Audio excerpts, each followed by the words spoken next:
WIIFTBPM. WIIFTBP. Media's just for you and me.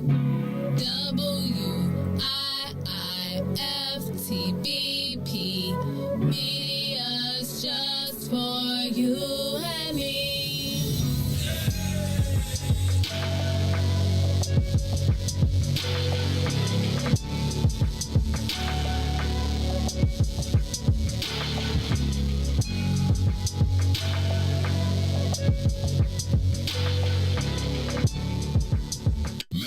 Jackson. If you could make up a social media holiday, what would it be? Randy said National Don't Let No One Put You Down Day. No one. What you gonna do? So when they say something crazy, you slap them? Be like me said.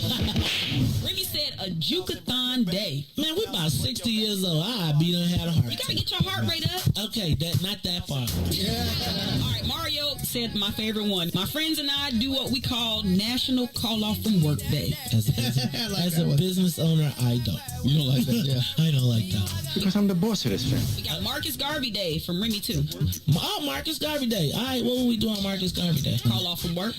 I'm going to need you to go ahead and come in tomorrow. That would be great.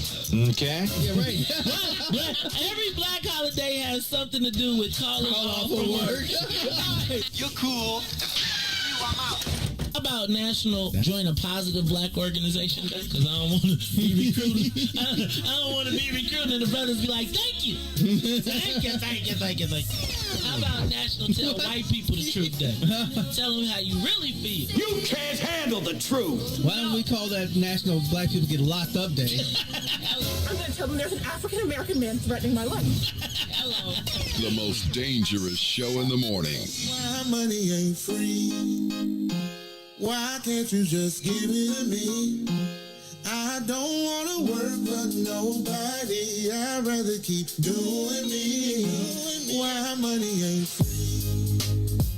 Why can't you just give it to me? I don't wanna work for nobody. I'd rather keep doing me.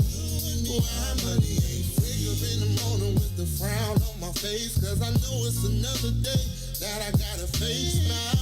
For people I don't wanna see, working at a job that I don't wanna be, breaking my back to the bone with nothing to show. But I got dreams and goals. But as soon as I clock in, I'm ready to go. So there's one thing I gotta know: why money ain't free? Why money ain't free? Why can't you just give it to me? Give it to me. I don't wanna work for nobody. I'd rather keep doing me. Why money? Why can't you just give it to me? I don't wanna work for nobody. I'd rather keep doing me. Why money ain't free? Working in that 9 to 5, got your girl hella tired. Why won't they let me be? Now I understand why my mama always used to ask that I think money grew on trees. I got these bills after bills and they just keep coming. Working overtime but my pockets ain't flooding. Yeah, my funds low. Adult life is scarce. Why money ain't free? Why it ain't free? Why can't you just give it Why to me? can't they just give it to I me? don't wanna work for nobody. I'd rather keep doing me. Why money ain't free? Yeah. Why can't you just give it to me? I don't wanna work for nobody. I'd rather keep doing me. Why money ain't free? How the money ain't free. Every 5 minutes kids bothering me. They seem to think that money grows on trees. Always asking for allowance and clean one thing. Sick and tired of my funds being low. Spent the whole bag on the groceries at the store. Got a little something but I need a little more. And I'm a single mama, you should already know. Why money ain't free? Why the money ain't free. Why can't you just give it to me? I don't wanna work for nobody. I'd rather keep doing me. Why money ain't free? Why can't you just give it Won't to you me? give it to me? I don't wanna work for nobody. I'd rather keep doing me. Why money ain't free? Why the money ain't free. Why money ain't free? Why money ain't free? Yeah, why money ain't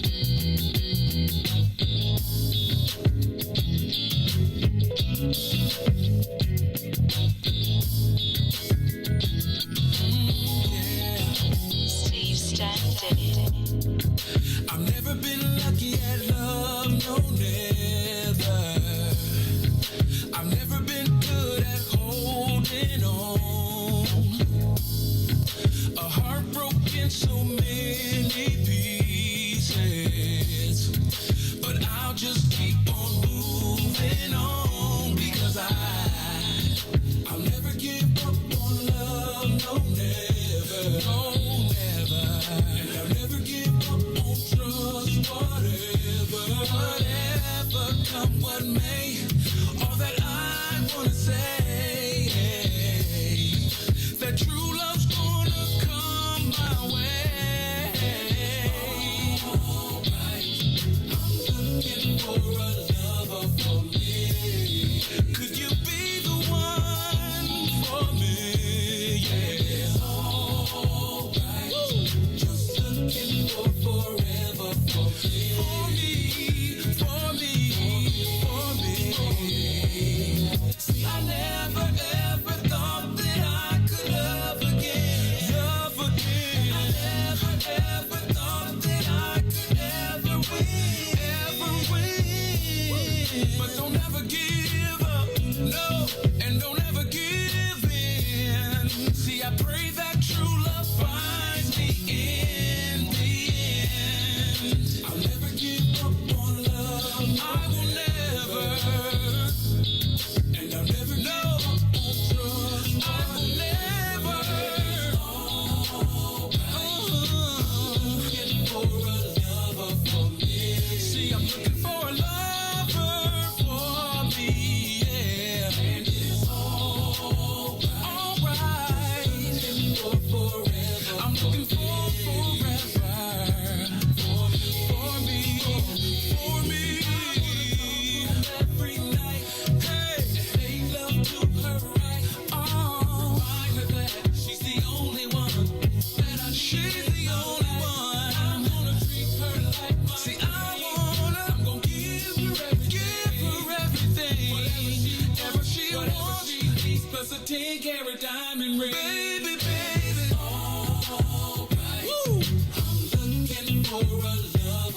Looking for a lover. Could it be you? And it's all, baby, it's all right. Looking for forever. I'm looking for forever. For me. Hey, looking for a lover for me. I'm looking, still looking. And it's all right. Looking for forever. For forever. For me.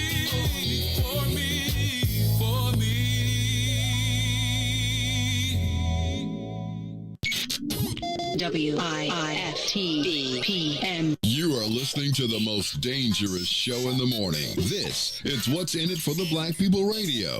Maze Jackson. Maze Jackson, the most vociferous advocate for black people in the world. 1, 2, 3. Let's make some noise. Yeah. Come on. For Ruthie Moore, for Todd Stoger, I am the host of the Maze Jackson Show, asking every single day, what's in it for the black people? And if you don't like it, you can still tell them Maze said, Mayor Lightfoot, man, we ain't accepting that. Let's go. Yeah.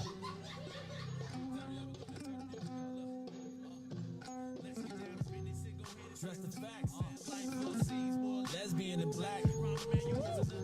He was just as tired. Much to be desired. Naked on that body cam.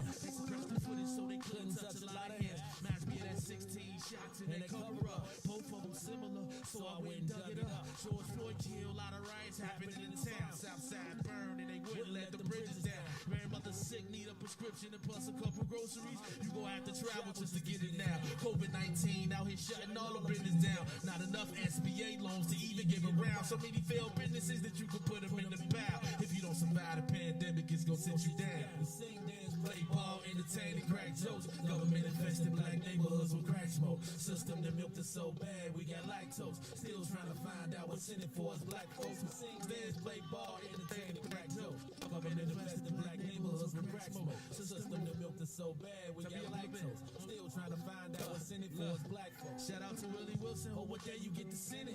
We need some different players in the game to handle business. So many shady characters like Madigan and Blago, but when you really break it down, it's typical Chicago. City full of gangsters is what the land was built on. Same streets with hood legends, DNA get spilled on. Carjackers out here lurking, trying to get they steel on. Looking for a block to throw them Hellcat wheels on. Lenders get bogus appraisals and red line. Car crackers out here getting minimal fair time. And I'm concealed carry, can stay with the pipe. But Illinois gun laws giving minimal rights. Head on a swivel, make sure I'm moving tight. Keep all of my mirrors when I pull into the light. Pick my homie up from out of town, man, he called a flight. He was kind of nervous, man, it's a way of life. Look, we sing, dance, play ball, entertain and crack joke. Government invested black neighborhoods with crack smoke. System that milked us so bad, we got lactose. Still trying to find out what's in it for us. We sing, dance, play ball, entertain and crack joke. Government invested black neighborhoods with crack smoke. System that milked us so bad, we got lactose. Still trying to find out what's in it for us. Yeah.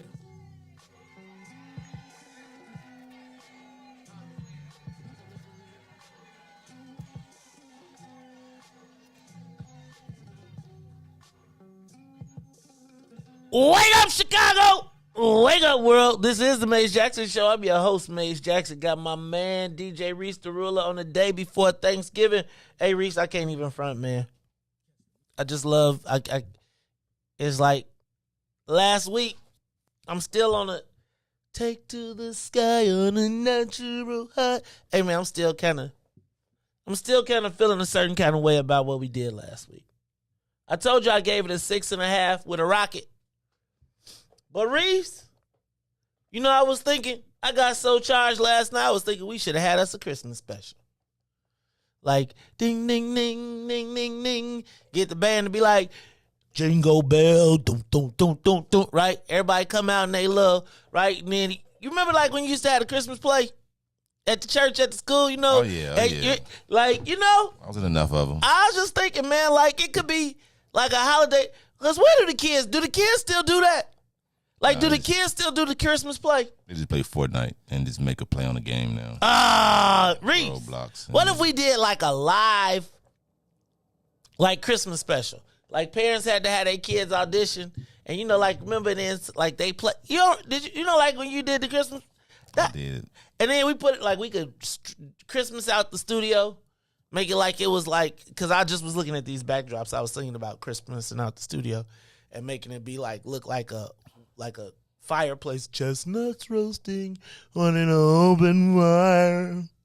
I was thinking about like having Jack Frost nipping at your nose with a fireplace crackling over there. Okay. I was thinking like, you know, we put some logs, stack up some boxes like it's some presents, put some Christmas trees up in this bad boy and be like, jing, jing, jing, jing, jing, jing. Right? I might get a flat screen back here and make it look like Let It Snow. Okay, I see the vision. Let it snow. Hey, you know what? You got to pull old girl out from last year. We got dinged for it, but remember that the girl, she had the Let It Snow song we was playing it last year? Oh, yeah. Right. We're going to have to find her. We're going to have to pull her out.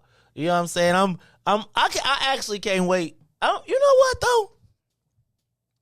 I really don't even know where I can hear Christmas music, because when I'm in the car, I feel like, I know my son be like, really, we're going to listen to the news the whole time? You don't make him listen to the news the whole time, do you? Bro, we listen to... He had his AirPods in the whole ride. He sure do. But he don't, I mean, it's like, because I really feel like he know I can't listen to murder, kill him, murder, dead. But actually, I'm going to tell you, my son actually said, he admitted that the best music came from our ear. He was like, yeah, I could see how y'all feel that way. You know, like, because he does get an inundation. Don't let me get serious flat cracking. Like, don't let me get the best of the 80s, 90s. Now, the problem is, he be like, Dad, could you please not sing? Dad, please. Please, Dad, please. I'll be like, nope, because you be trying to make me go through the drive-thru. All right, y'all, this is the Maze Jackson Show. I'm your host, Maze Jackson. Got my man, DJ Riis, the ruler, Mr. Business in the front, party in the back. 2 weeks off. Now, was y'all here last week? Nah. See, 2 weeks off. You wasn't. That's what we 2 weeks millennial. Look, millennial Thanksgiving month. DJ Riis, the ruler. What's up, Mr. Business in the front, party in the back? How you feeling, dope? Blessed by the best. You already know the rest, man. Happy Thanksgiving to everybody out there. Tomorrow, it came back quick. And you know, I just realized I've been here for over a year. I said to let it snow joint. Yeah. Then it clicked to me too. Like, dog, you remember you was like, yeah, oh yeah. And I was like, oh yeah, right? Nah, it didn't go that way. You know, it's okay. I know you got you always have your version of the story. You know how you first meet people. Nah, Riis, I know I didn't. I was like, who is this Devontae? I was like, who is this dude? I was like, man, look at this. Like, Riis, I ain't going even front, bro. Tight jeans and a shag. Right. This dude, and then he trusted. Hey, man. Then he's an alpha. Oh, that was the best part. From Eastern. That's what I was like, oh, Lord. Directional school. Oh, you're directional school kid, too. That's so funny. Lord. Oh, yeah, I'll be working. I'll be working the directional school kids. I'll be like, if your joint got 3 letters, right? If you got 3 letters, and that you know, that'd be making the ISU people mad, too. Because they almost be straight. Then I'd be like, or I'd be like directional or 3 letters. They'd be like, dang, you know what?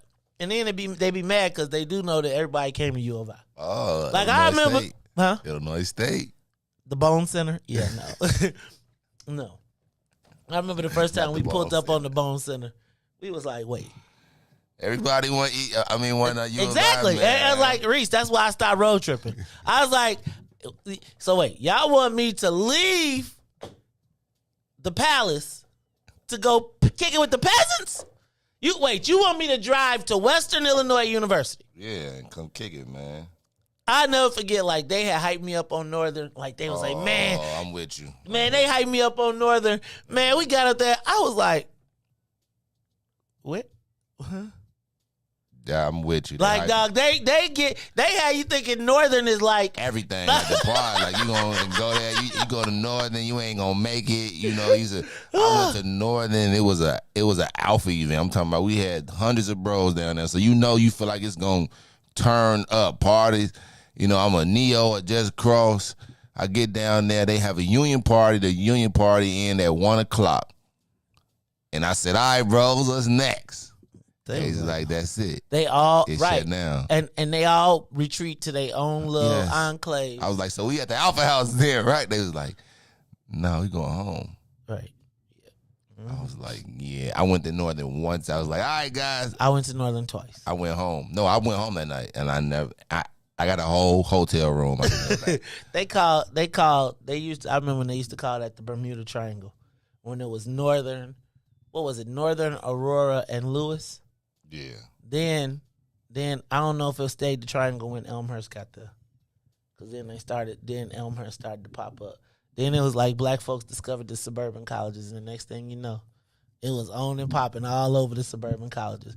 I never forget the one time we went to Aurora University. They had me hyped up about that one too. We gonna go to Aurora, man. You know, like everybody think they school the bomb. And I ain't gonna even front it. Like, at your school, no matter, when you go to college, you find your niche, right? And it's like you make it the bomb for where you at. But, like, it's just different levels of bomb. You know your school trash. I ain't trying to hear that, man. You know what fun look like. You know when you go on road. Listen, if you go on somebody else's road trip and you have 10 times more fun than you had at your school, you just know that you're not at a go. I'm not sure that I ever had more fun at a road trip than I did at my own school. I don't. Let me not say. I mean, it might be the newness. It might be me, but like I still would be like, really, Joe? Like Southern was pretty dope. I hated if there was anything I hated, it was Southern. I don't know why. And that drive, like the drive, and then to arrive at Southern, and we're like, wait, we're going to party in the trailers? Hold on, you mean in the woods over there? Yeah, nah. Like again, Riis, you got to understand. University of Illinois had every facility ever. Like, we had mind control I lived right across the street from the mind control lab. Like, where all the stuff that they talking about now that's happening. So we had, like, all of the stuff. So it's like, I mean, again, like, you got to remember, like, whole schools would fit on our quad. We had, like, 5 quads.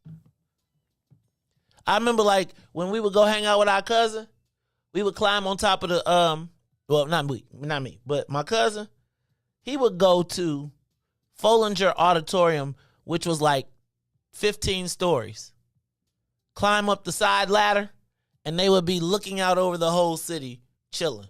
Actually, it's a show on Hulu right now called Champaign, Illinois, and it's about these dudes that they boy became a rapper.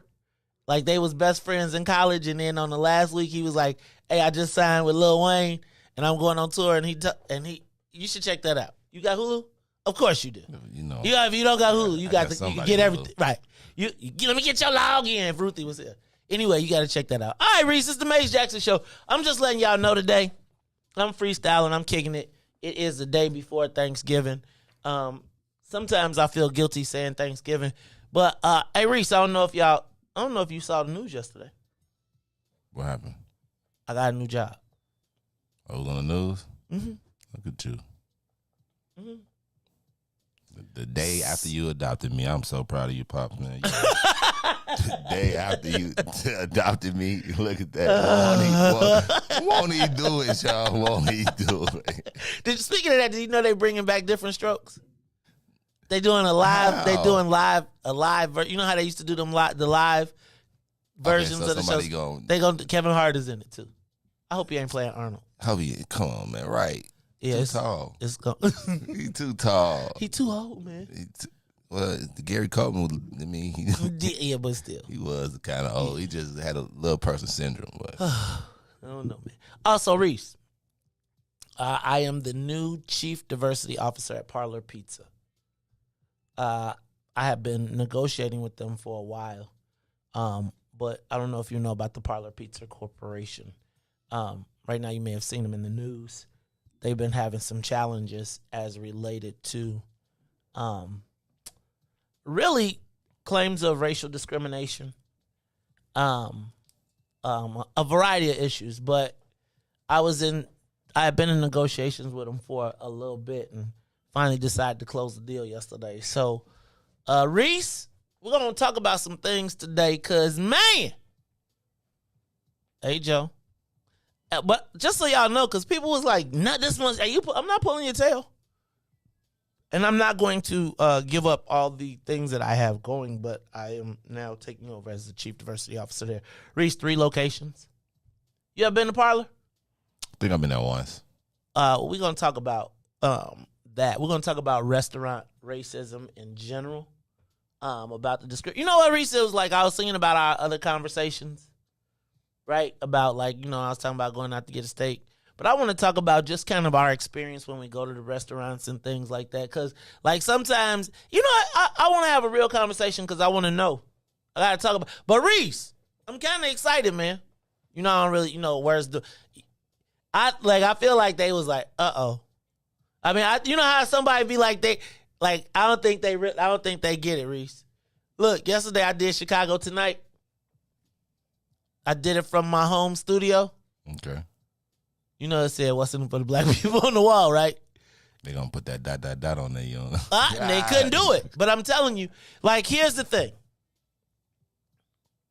I'm excited about the opportunity to actually address things that we know. Right? And I got a love for restaurants too, right? I used to work in restaurants. There was a time when I thought I was going to be a restaurateur. You thought you was going to be the CEO of McDonald's? No, I thought I was just going to run I thought actually I was going to run the Ryan Steakhouse in Atlanta, Georgia. And I was going to make $70,000 a year, and I was going to be set for life. That was what I thought was going to be my path. Did I ever tell you about the time? Recently, I used to run restaurants, and at one point, I left Chicago to go to South Carolina to train, to manage. Have you ever heard of Ryan Steakhouse? Yeah. Remember the all-you-can-eat buffets? Yeah. So I went to go work there. I got hired before they got my background check complete. But that's a whole nother story. But Riis, there was a time when I used to wear the white shirt with the pants, with the shoes, with the grease, with the tie, and and people be like, why you take your jobs? Hey, dog, you know how it's the black dude that be trying to get to the top, and it's everybody else be like, dog, if you don't get your ass up out my face, talk about cleaning this up. I be like, come on, man, you got time to lean, you got time to clean. And the brothers be like, for real, dog. Right, bro. If time to lean, you got time to clean. Maze, if you don't, right. No, dog, I'm serious. And I'd be like, so yeah. So it was a unique opportunity to affect change. At the table, but literally. So, we're going to check it out. I hope y'all will support me in my endeavors because I'm going to support you. My thing is you don't get to those spots and then close the door. You get to those spots and you try and open the door. So, Riis, we're going to have us some pizza in the morning. Yes, sir. Hey, man, we got to get some black folks on management track. Can I tell y'all what, though? Here's the funny part. I got to be diverse for real. But I was kind of saying, wait a minute, hold on with this diversity thing. Because the people that was claiming they was getting racially discriminated against Riis wasn't actually we'll talk about it. I'm not going to talk about it on here. But lots coming up, so I hope to check y'all out. I hope y'all will come over and have a slice or two with me. And I want to talk about the experience as well. All right. COVID rising in the city. Riis, what happened with COVID? Why was it we was shutting down and tripping out, and now it's getting as high as it was in the summertime, and ain't nobody saying nothing because they need to get that money? I think they're trying to force you. To take the vaccine. If you ask me, we had 77%. They said. Yeah, exactly. So I think they just gonna say, "Hey, man, my other favorite slogan: if you die, you die." That's how they feeling right now. They feel like they gonna scare tactic into you into getting it. Like we're not gonna close down. We get you the opportunity to get the vaccine. You get the vaccine. You don't. All right. Okay, Riis. Did you see the city celebrated Thanksgiving with the Afghan refugees? They got 200,000. They get paid. It's $20,000 a person per month, Riis. Yeah, I gotta go get my forged documents because I know I'm from Afghan. today. Not your forged documents. Yes, I'm definitely from back Reis, then. Reis, you're not forged documents. I'm finna put that red dot on my forehead. That's India. My fault. Oh, you know what? I'm tripping. finna wrap my head up. Tell my girl to wrap her face up. Don't let her see your face. Oh, you tripping. You tripping. You gonna have you gonna put your lady in a burqa, man? Yes, yep. I need all that. That is hilarious, Reese. You tripping. All right, let me see what else I got on my list. Matt Nagy. Reese, they whacking him or not? Matt, I don't know what y'all talking about. But then there was a report that said he had a meeting with management, and after the meeting with management, they was like, he canceled all the rest of his meetings for the day. Really? Yeah. I don't think he's going nowhere right now. I mean, let me take that back. They lose, like you said yesterday. If they lose to a team that ain't won a game, oh yeah, man, you can fire Matt Nagy ASAP, man. I just think I don't know.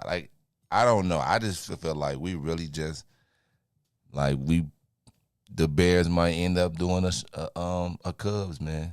It might not win for 100 years, unfortunately. Reese, you tripping, man. We look bad out there, man. You don't watch still, man. Listen. I do watch. We look bad. And at this point, because it's getting later in the season, I can't stand them to lose because I know that the playoff host is dwindling. So I don't even watch the game like that no more because it hurt. Unless they winning. And then it'd be low scoring. It'd be 2-3. I'd be like, is this baseball? I'd be so confused on the plays. And then what made me really mad is when Justin Fields got hurt and a white boy had different plays than that black boy. They told that black boy to go out there and scramble, do it, no protection. Then this white boy, he come in here, the Red Robin. He come in all of a sudden and just getting good protection. Oh, no, I ain't like that. Threw 2 touchdowns. I'm like, oh, man, Justin Fields do not get these type of plays. Do not get these play callers. So I don't know, man. Fire Nagy. I don't know what he doing out there. Reese, you hating this morning, huh? No, I'm just speaking of how it is, you man. You feeling like a Bears fan. Was you out there booing?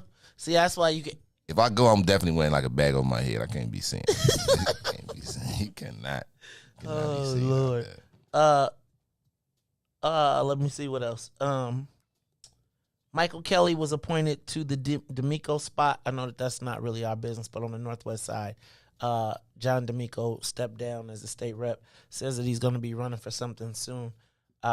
Interesting scenario, Reese, because the guy the Democrats appointed had voted for a Republican in the past, and they gave him a pass. But it's like if a black person said that, they'd be like, oh, my God, they cook them. It's crazy, the different rules and the way people get to move in and out. I'm going to let that be. Malika Shabazz, daughter of Malcolm X, Malik El-Haj Shabazz. His youngest daughter, one of the twins, passed at 56. Reese, I was reading her obituary in the paper. I just got to say how crappy it was for them to retell the whole story and then at the end of it be like, but in such and such, her and her mother were arrested for dog abuse. Who puts that? Why? White people just can't help themselves sometimes. You think? I think. I told you every time I see the news, anything about a black man, no matter if it's good or bad, they try to put the worst picture, the worst anything on there. It don't matter what he do. Mace Jackson just got as deputy chief, but all the way back in U of I, you know what I'm saying? Even you're like, what? 40, all of years ago, 30 years ago, really. But they always try to. They always try to make us look bad, Maze. Man, no matter what. That was crazy. And then I just, I was gonna skip over this story because it's so common. But that's why I'm not gonna skip over it. Kevin Strickland. Are you familiar with Kevin Strickland? Kevin Strickland he's 62 years old. He was locked up for 40 years for a murder that he did not commit. He was exonerated, or he was let go in Kansas City, Missouri, or in Missouri. He found out about it, though, because he was in the day room and when it scrolled across the screen. So he didn't know about it. The inmates cheered and jumped up and down and was like, oh, this is great, this is great, this is great. And he was like, he had always maintained that he had never done it. And Reese, I was just thinking, when I was reading his when I was reading his story, they were like, he was supposed to be excited about getting out, but it's like, Joe, you spent 42 years So much different. in jail. And it's like, really, should I cheer? Right? Like, he probably, you think about it, he's probably, at this point, beyond institutionalized. Right? And you're going to throw him out into space. And, they halfway now are trying to get an attitude when you get out, like, we can't give you that much money. It's okay, but he can still, anytime that some stuff like that come back and, especially if he get found guilty, then they usually sue and get some money. Yeah, but you can't sue the state. And what they're starting to do is put caps. Because they know they letting out black folks. So they like, all right, you can get $500,000. You can get $200,000. You can get, this is all we going to pay for each one of these years. And I just was thinking about how crazy that was. Because it wasn't like he was like, yes! He was kind of like, yeah, I maintain that I wasn't. And yeah, I'm getting out at 62. I'm out at 62. Just the commonness of it. And it was like the thing that made me stop was because I was going to skip it. But how many times do we see this? And now, let me also say that I forgot to mention the McMichaels trial has gone to the jury. I don't know if you saw that the jury wanted to stay late last night. And if you don't know what I'm talking about, in the McMichaels in the case of the murder of Ahmaud Arbery. They wanted to stay late last night to work, and the judge told them they had to go home. Somebody called me and say, man, I won't work. Nah, if I got to pay you overtime, that's a whole different story. But if they say, man, we want to get our work done, why you bro. Man, it's going to be, I hope we don't have to cancel Christmas. I really don't. Look, y'all, it's the Maze Jackson Show. I'm your host, Maze Jackson. Got my man, DJ Riis, the ruler. Hey, Riis, you go ahead and go to break, but when we come back, I want to welcome the WBGX audience with another video presentation. So go ahead, do your news, traffic, weather, all that stuff, and then when you're ready to come back, we're going to hit them with a little grateful. It's the Maze Jackson Show. We'll be back. The Maze Jackson Show will be back after this break. WIIFTVPN.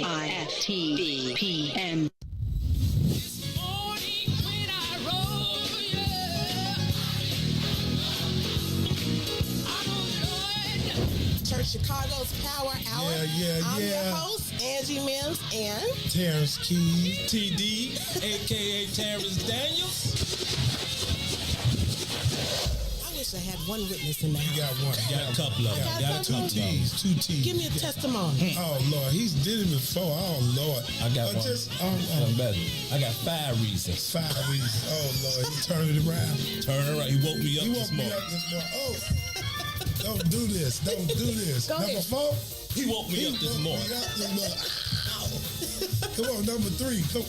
He woke me up. Oh, Lord.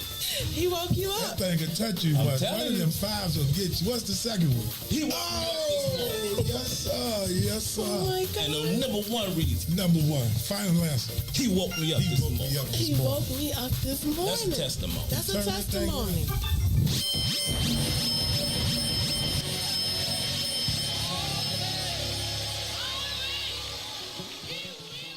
And now, traffic and weather.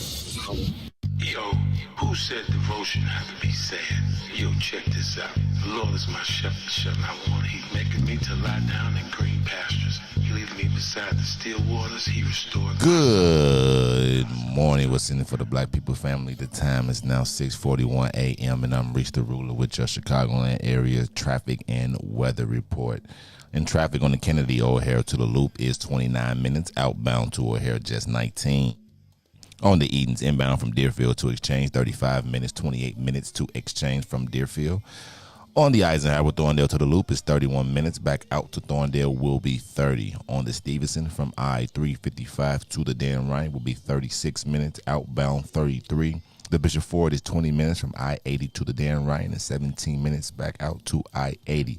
The Dan Ryan is 16 minutes to the Loop, 15 minutes back out to 95th.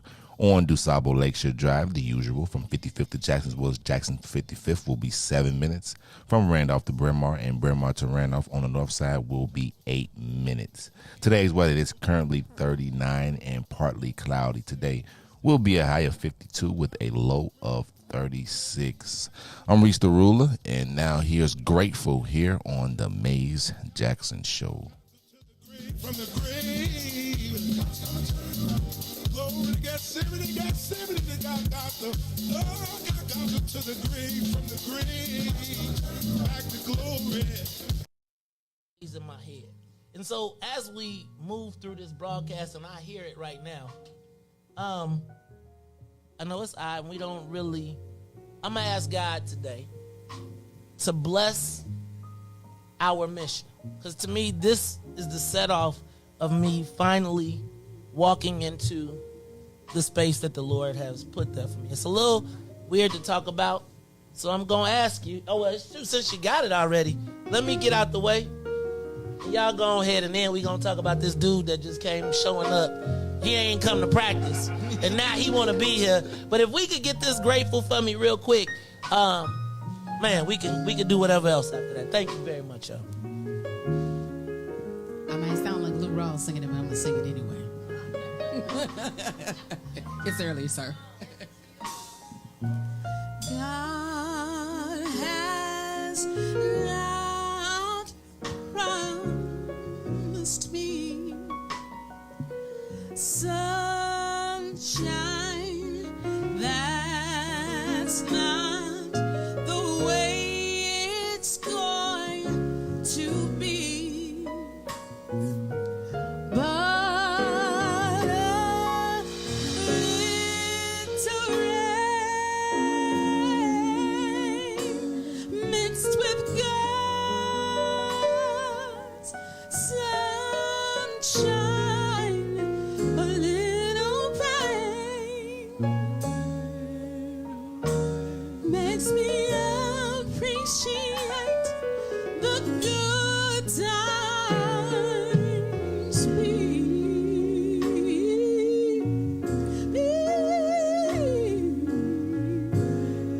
grateful.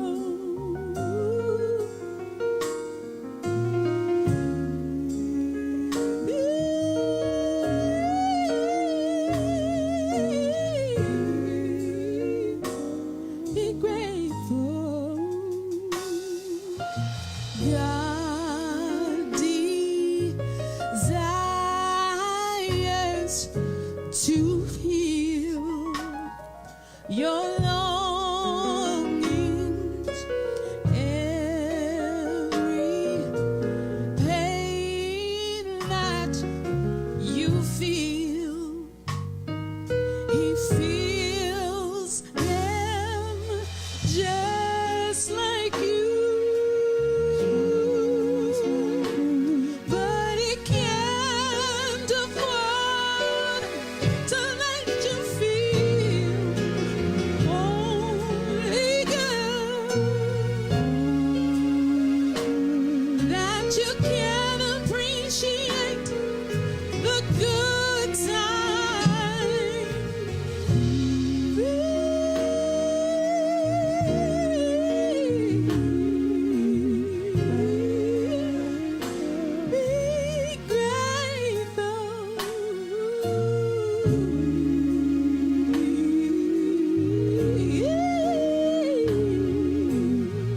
Be grateful. Be grateful.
This is the Maze Jackson Show. I'm your host, Maze Jackson, and we are Riis. Grateful.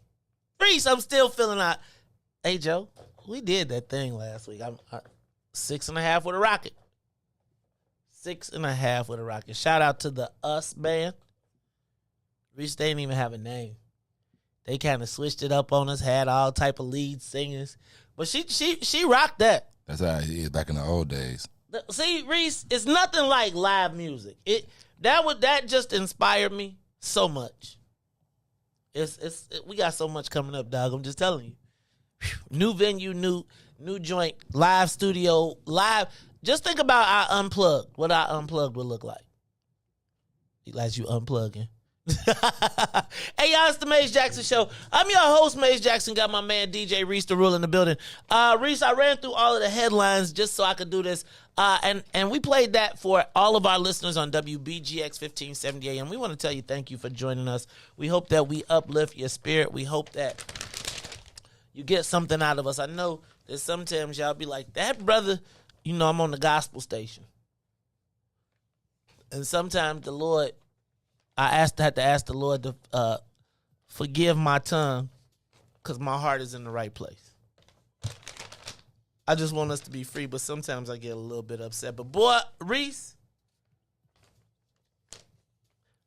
can you rock out to gospel music? Can you Oh yeah. Can you ever been to church where you feel like they straddling the line? Right? Like the song is like,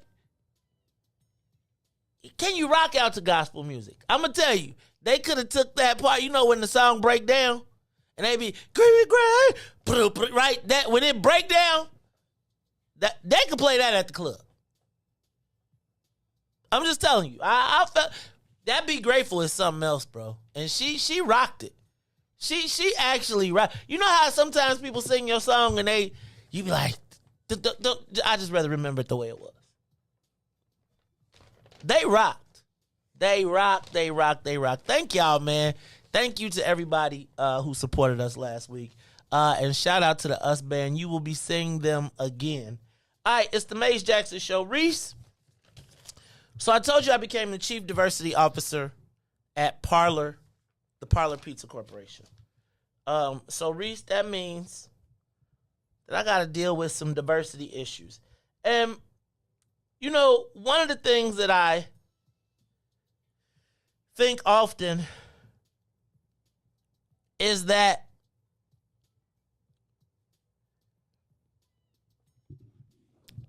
let's put it this way. Riis, there's probably no restaurant in the city of Chicago that I can't go to. I'm not going to say that there's not any, you know what I'm saying? I'm not trying to front. But I would tell you that, Riis, I have eaten from the top to the bottom restaurants in the city of Chicago. And I wonder, is there a difference in the way that black people get treated at restaurants?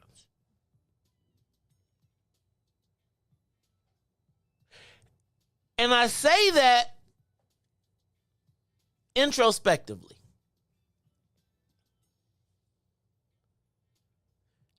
Riis, give me the big voice, because I want to ask the social media question of the day. And then I'm going to ask you all to give us a call, 872-259-7474. 872-259-7474. Riis, give me the big voice. I'm ready. It's time for the social media question of the day. Have you ever experienced restaurant racism? Give us a call,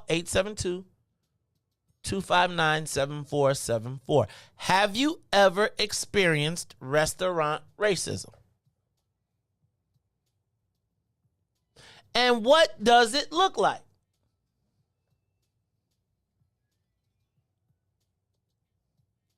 Have you ever gone to a restaurant and felt like you've been treated differently?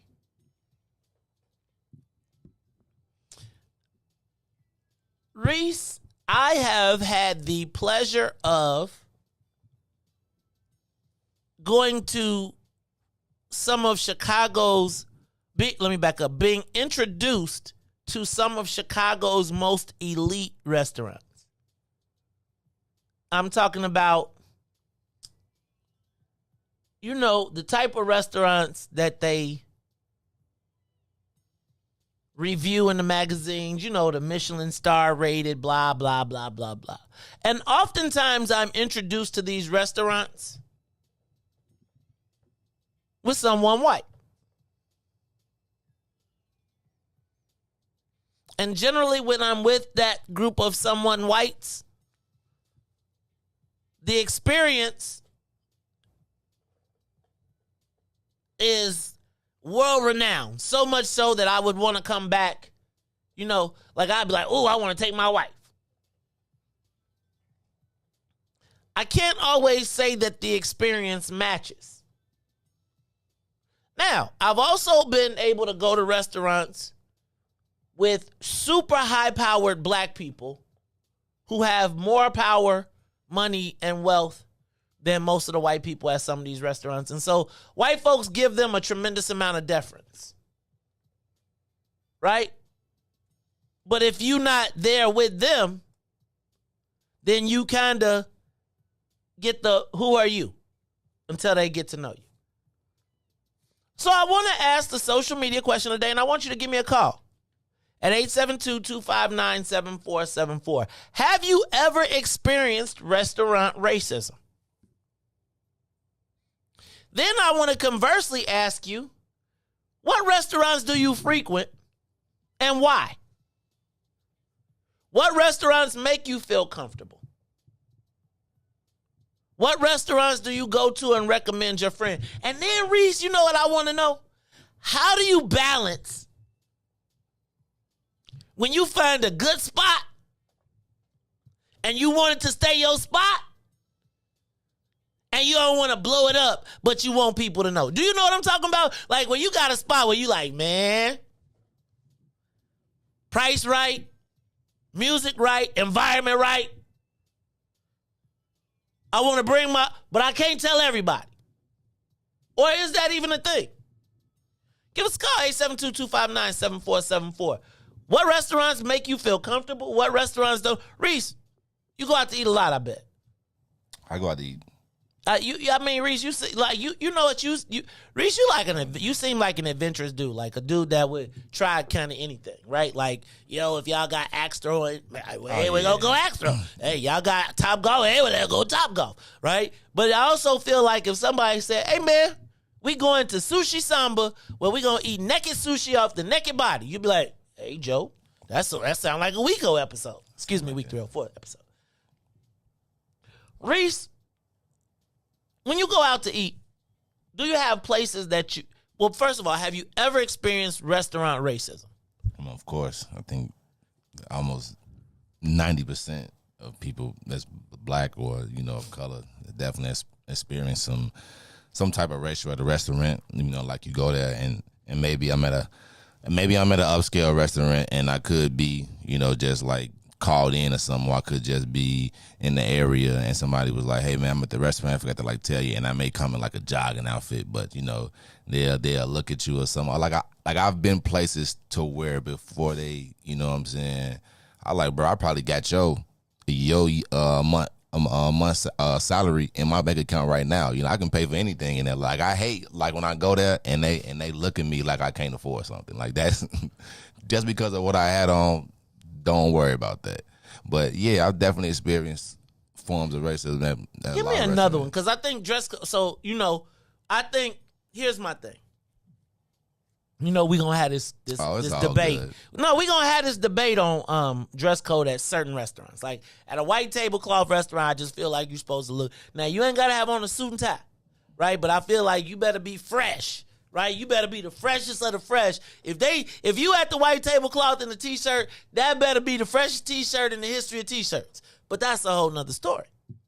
But that's a form of racism. Now, I bet if a white man came in that looking just like me, they probably would have gave him different services and didn't judge him at all.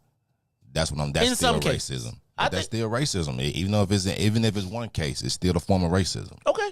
So give me another example of like, I can give you that. Give me another example of racism that you experienced in a restaurant. You know what I just realized? Being waited on and somebody sat down before me, got my food late night. I feel like, I should have got my food first.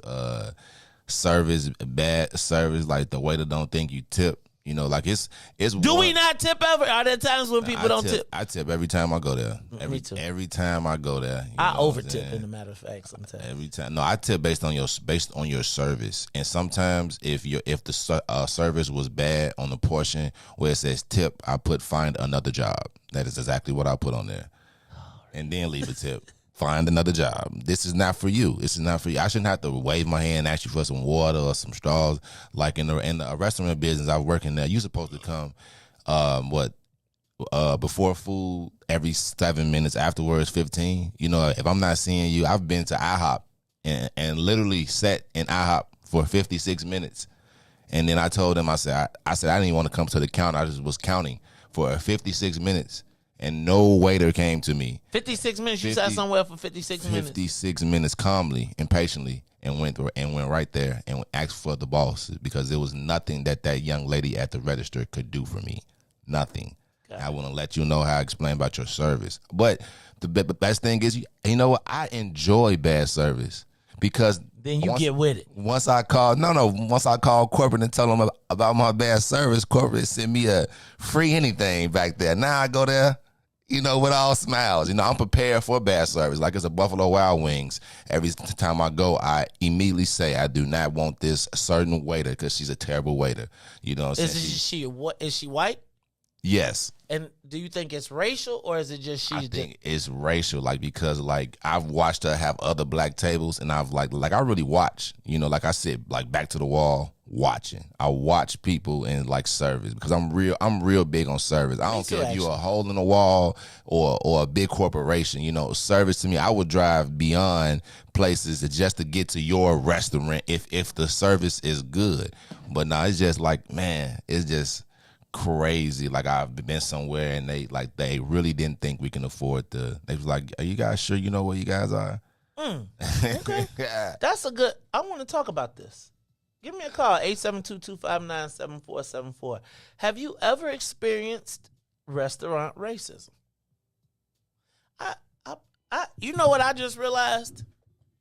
That sitting by the kitchen, being sat by the kitchen is an issue. I was out to dinner the other day, and it was a corner booth, but the person I was with was like, that's by the kitchen or by the bathroom, right? I didn't realize. Yeah. But I want to know, have you ever experienced restaurant racism? Then I want to know, what restaurants get it right? And what makes them get it right? Is there a balance? Do you know when a restaurant is going to the left? When it ain't, right? So I was thinking about, how a lot of times people go to the suburbs to have stuff because they don't want to be next to the people in the, right? And now you seeing the stuff traveling to the suburbs, right? And it starts to go further and further because people try to go. So, Riis, I want to know, who gets it right? What restaurant do you go to? What restaurants get it right too? So let's talk about it all when we come back. It's the Mace Jackson Show. We're going to take a quick break when we come back. Dag, Africa, you tagging everybody. Yeah, we got some callers too. Oh, we got callers? All right. You want to take one real quick? Oh, yeah, we'll take a caller. Caller, you on the Mace Jackson Show. Have you ever experienced restaurant racism? What does it look like? What does it feel like? Hello? Linda. Linda. Linda. Listen, Linda. Linda, listen. Linda. I guess it ain't on Linda. She said hello. Hello? Linda. Maybe the wrong name. All right, maybe. I can hear you. The wrong name. Oh, what did it say, sir? Tell me it's wrong. So get me right. What's your name, brother? Brother Williams.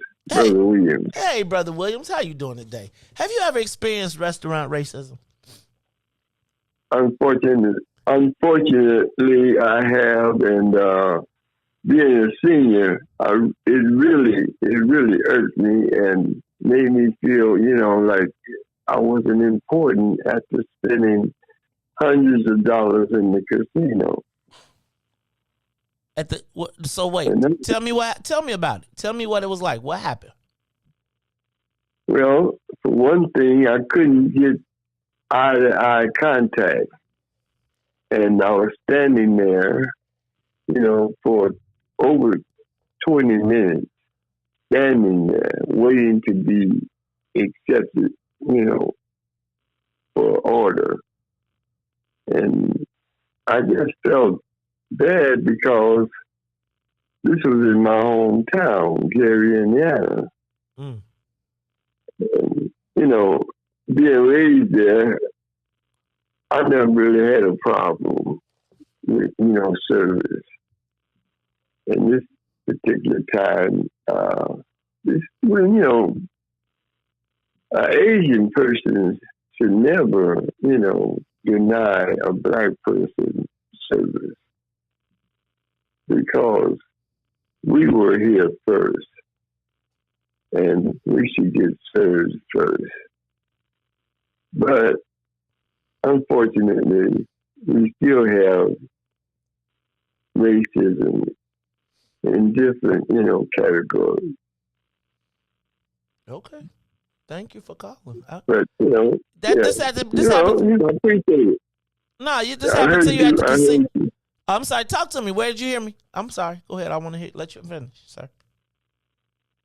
Well, I heard, if someone wanted to, express racism, and to me that was, at the bottom level. You would never expect for it to come from, that area of people. Okay. But, it comes in various ways, I guess. It depends on, the person. Okay.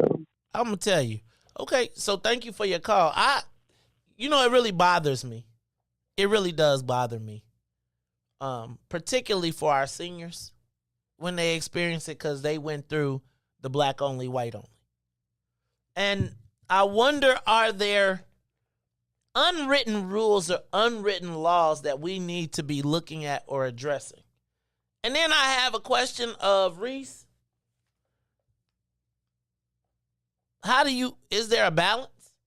Like, I want to talk about this some more. Have you ever experienced restaurant racism? Riis, let's take a quick break. And then when we come back, we're going to take your calls. I want you to tell me how have you experienced restaurant racism?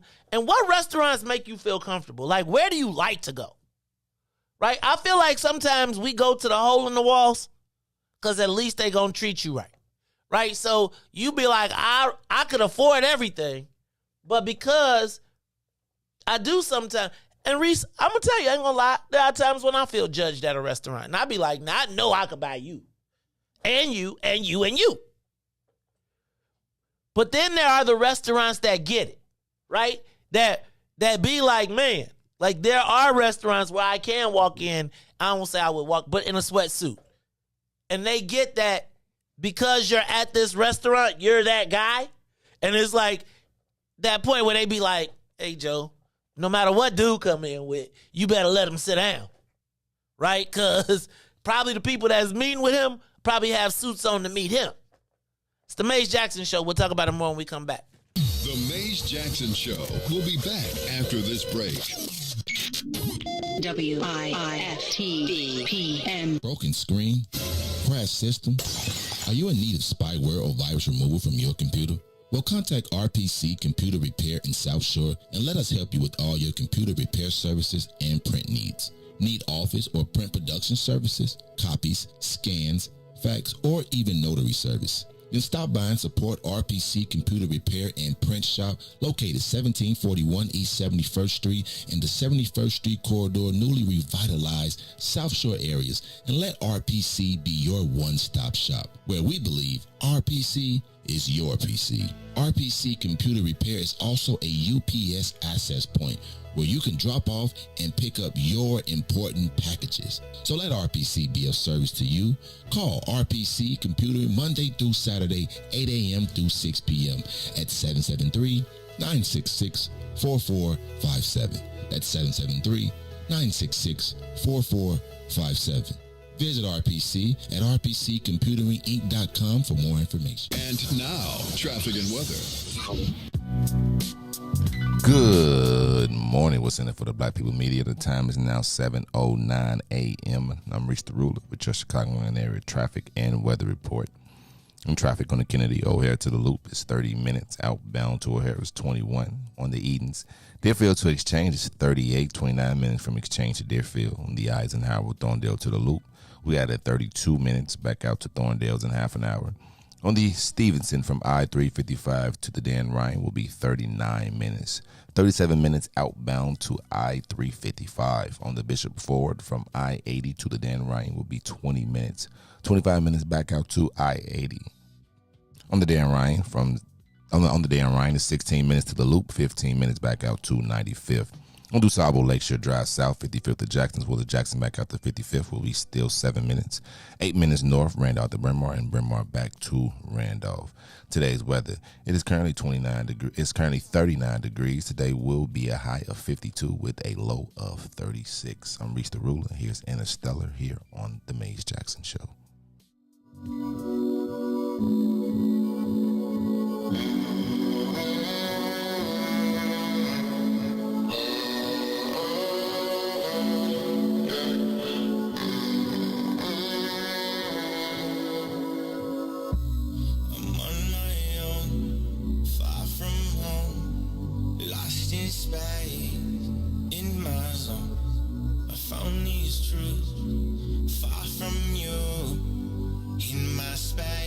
Interstellar mode. Yeah, I finally got my mind right again. Yeah, now I know there's no time for pretend. Yeah, I come alive in the moonlight. See me shooting across the skies. Don't you know stars were born to fly? Yeah, I've been searching, crowded, looking for a way out. I've been hurting, falling, but I think I found my way now.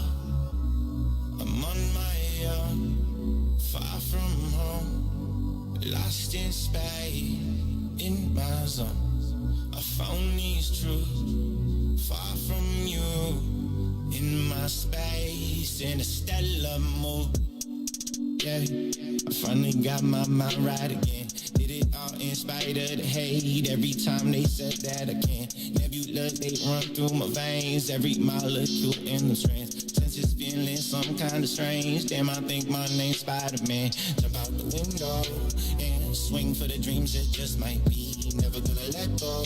No, to the man in the mirror look like me. Drifting through the cosmos, far away from your lies. I realigned all my goals. That's a constellation of mine. Yeah, I've been searching, crawling, looking for a way out.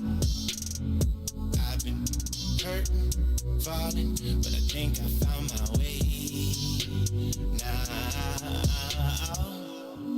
I'm on my own, far from home, lost in space, in my zone. I found these truths, far from you, in my space, in a stellar mode.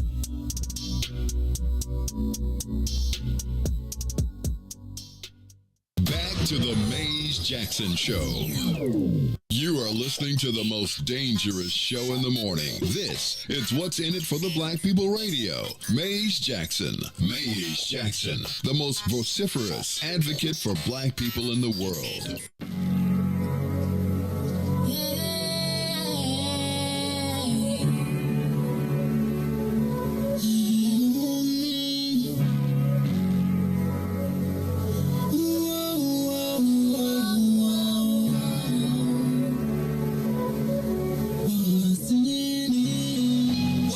For for the black people. Cause economically we are not equal. Waking up to lies, can't toast no more. I told y'all, yeah, this a dangerous show. Don't go to church if you ain't trying to help us. Don't even try to be around and can't protect us. We see the lies, not other politicians. We need money and no symbolism. It's Mace and Riis and Ruthie and Todd explaining how we all come from God, giving us tools to beat the odds. If we united, our movement gon' stop. If they ain't trying to help us, they ain't trying to do nothing. We gotta do something, we gotta stop running. It's time to confront the problem. Really, you expect you oppressed, it's all wrong.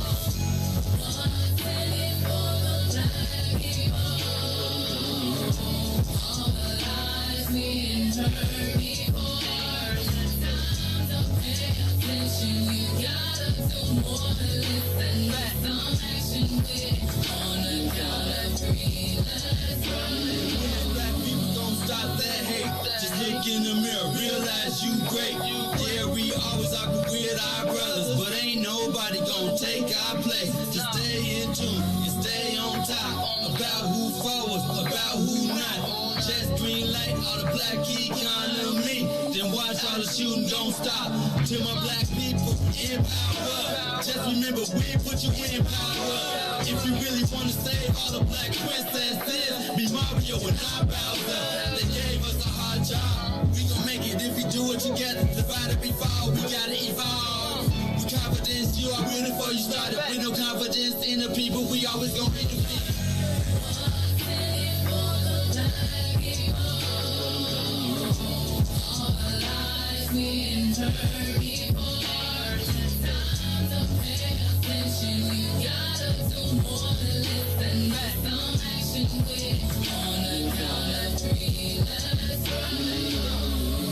What's in it for me?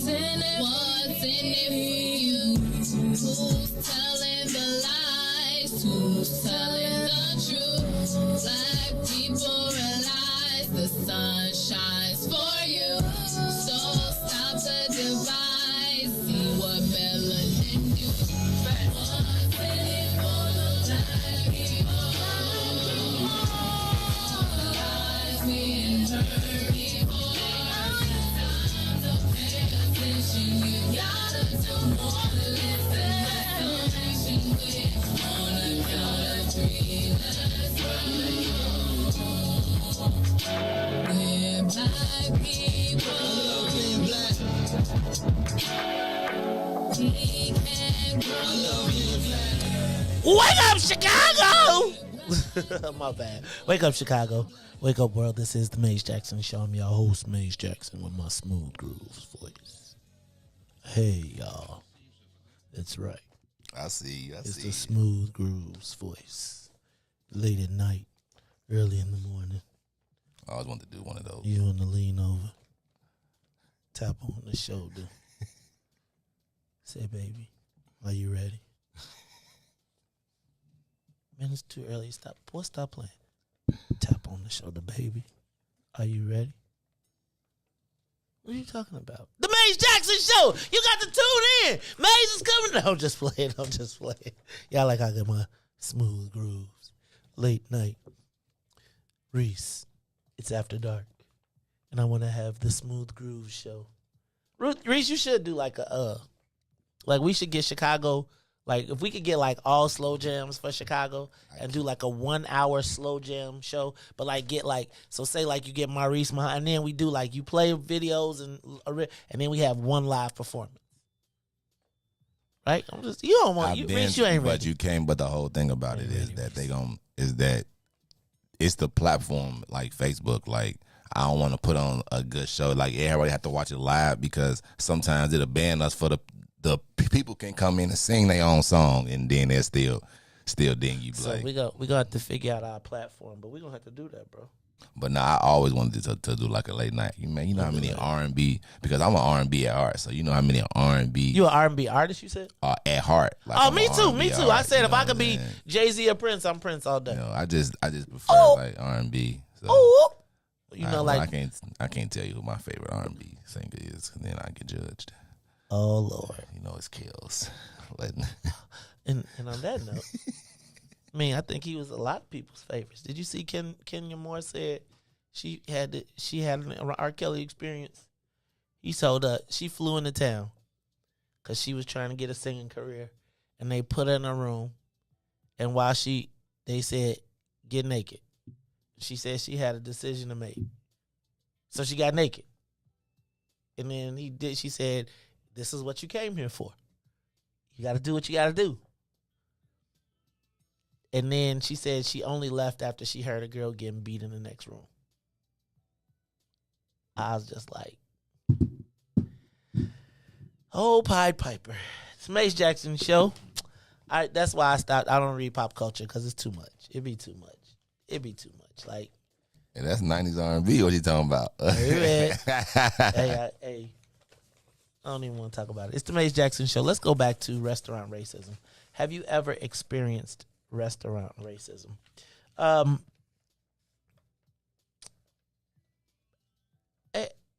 Riis, I feel like I experience racism in restaurants all the time, but you can't really put your finger on it. It's hard to describe it. It's hard to say, right? It's like you can't explain how someone looks at you. You can't explain how they make you feel in a restaurant. But I want to know, have you ever experienced restaurant racism? And I want to know where you've experienced like great experiences in places. Like, what makes a great experience? Because have you ever gone out and not experienced and had a great time out to eat? Of course, man. I just went to Bahama Breeze in Schaumburg the other night. It's a real nice little cool spot. You know, it's like a little regular restaurant, but I like that little fireplace. You can sit next to like the little fireplace and eat and stuff like that. So did that Sunday. I go to like Cajun Bro. You know, I go to places where, you know, like immediately when you like come in there that they really accept people. Like I hate like when I go somewhere at the door you can feel it, you know. So I go to like Cajun Broil. That's a nice little spot. Where is it's it? black owned. I think it's two, but the one that I go to is out west. It's right at the end of the line, like on Harlem and Lake. But I think it's called like South Boulevard when it's right there. But yeah, I'm gonna have to get your restaurant lit, Riis, because you going out west. I mean, you naming stuff I ain't never heard of before. So Because me and Carrie, we always trying to find something. We found ourselves in the West Loop of downtown. But I really, you know, I like family kind of, like not where you gotta bust your whole pocket out. Like that's what you know what I'm saying? Like where can you find a good in between meal where it's like nice? You know what? Like one of my favorite places is Longhorn. Like Longhorn Steakhouse, I feel like that's the best $20 steak you can get, right? Like, and it's the salad, the whole thing. But where do you go where you feel that you experience restaurant racism? But conversely, what makes you feel good when you go into a restaurant? And like, yeah, give us a call. We got anybody on the line? Give us a call, 872-259-7474. Do you like when people talk to you when you come in? Do you like, hi, welcome to, and like the chipper service, or do you want to just be like, take my name and leave me alone? No, I probably want the little, especially if because you at the door. You know, I've worked restaurants, you at the door. You're supposed to greet people. What about when you sit down? Do you want a super hyper attentive waiter, or do you want a waiter that, like, look, man, you bothering me? Like, nah, I don't want nobody that's like I'm bothering them. Like I didn't get dressed to like come. Wait, outside. You got dressed? Well, you know, it's my form of getting dressed. You know, I'm gonna be jeans. I can't see myself to go put on a suit and tie. I don't think nobody put on a suit and tie. This is like I would have to be sitting down with somebody what I know that's we talking about a real big business, and then I'll wear something like that. But yeah, I put clothes on and go outside. You know, I guess to say the millennium millennials way to get dressed, right? Know? So I asked but like restaurant racism, what does it look like? Like, are there bad service? Let me ask a question. Are there any peculiarities that you have to take into consideration when dealing with black people at a restaurant? Like, let me ask a question. Do you think that restaurants need specific training on how to interact with black people? Training like what? Like, so I feel like in Chicago, there is, because we are the most segregated city in the world, there is unconscious bias built in. That even if you don't necessarily think you're racist or that you're treating people funny, that you actually are.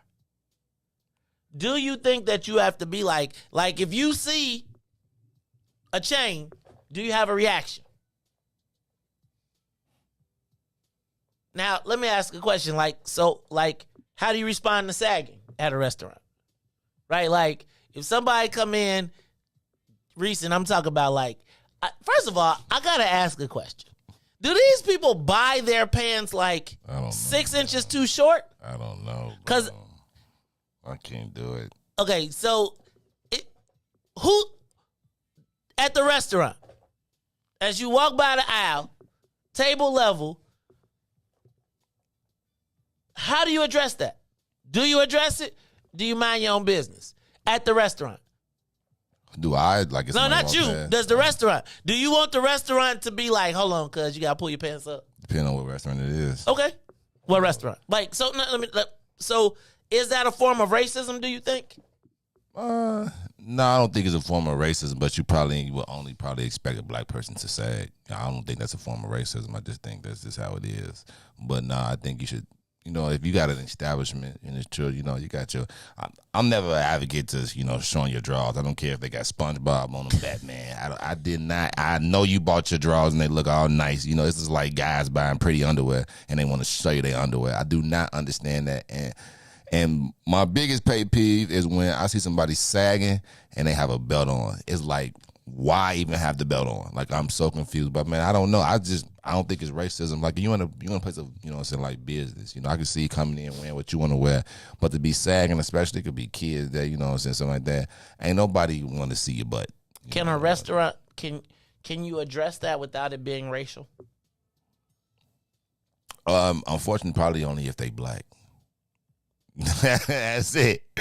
Only if they black. Got it. That's a real issue. That's real though. Only right? So it does require. So what does the restaurant do in that case? And then as a black person, because the other person is African American, black, whatever. How you even got to come. I see you, coming over there like a white person. Go, hey sir, you can't. Black people, we even come to our own people like, what I'm saying, man, you got man. They done pull me in the back, you gotta pull, hey man, just pull them up a little bit for me. I know when I walk off, So yeah, but no, if you white, you can't tell nobody. They'll say he racist. Are there times when we claim racism when it's not? But let me ask a question. Do you feel like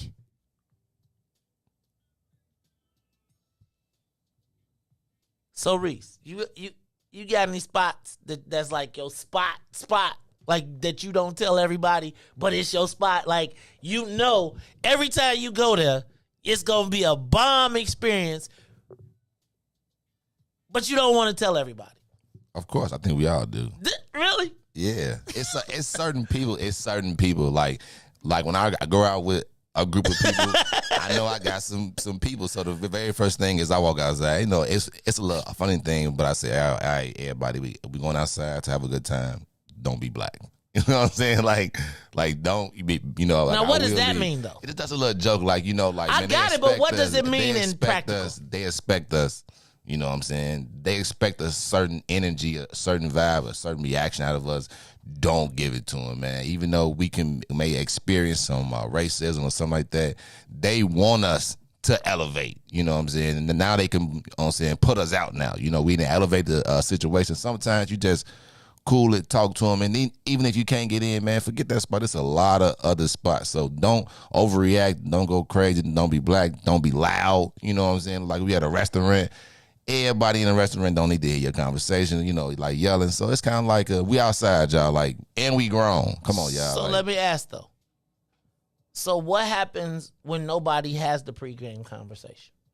Have you ever been to a restaurant where it almost is like Marks be like, who gonna check me? Oh yeah. Like where it's like we going into this mug and we gonna turn it out. Like we ain't gonna turn it out, but it's like, man, Joe, let them up, right? And it's like, yep. Have you ever experienced that? Or is that sitting on their couches, tables, all, you know what I'm saying? Like, and that's when I'd be like, it all depends on if I'm, first of all, if they with me, then that's not happening. But if I just join them, I calmly, man, me, I eat my food, go ahead and get up out of here. Man, black people got an excuse for everything. They get up out of here. Yeah, man, I got to leave, man. I got to go fold my dishes real quick. You know what I'm saying? We'll make excuses for anything and not, but, and then when they come at them, they start getting loud with them like, you kind of is wrong, but you know how people be having that entitled, that entitlement feeling. So how do you manage that? Like, cause here's my thing.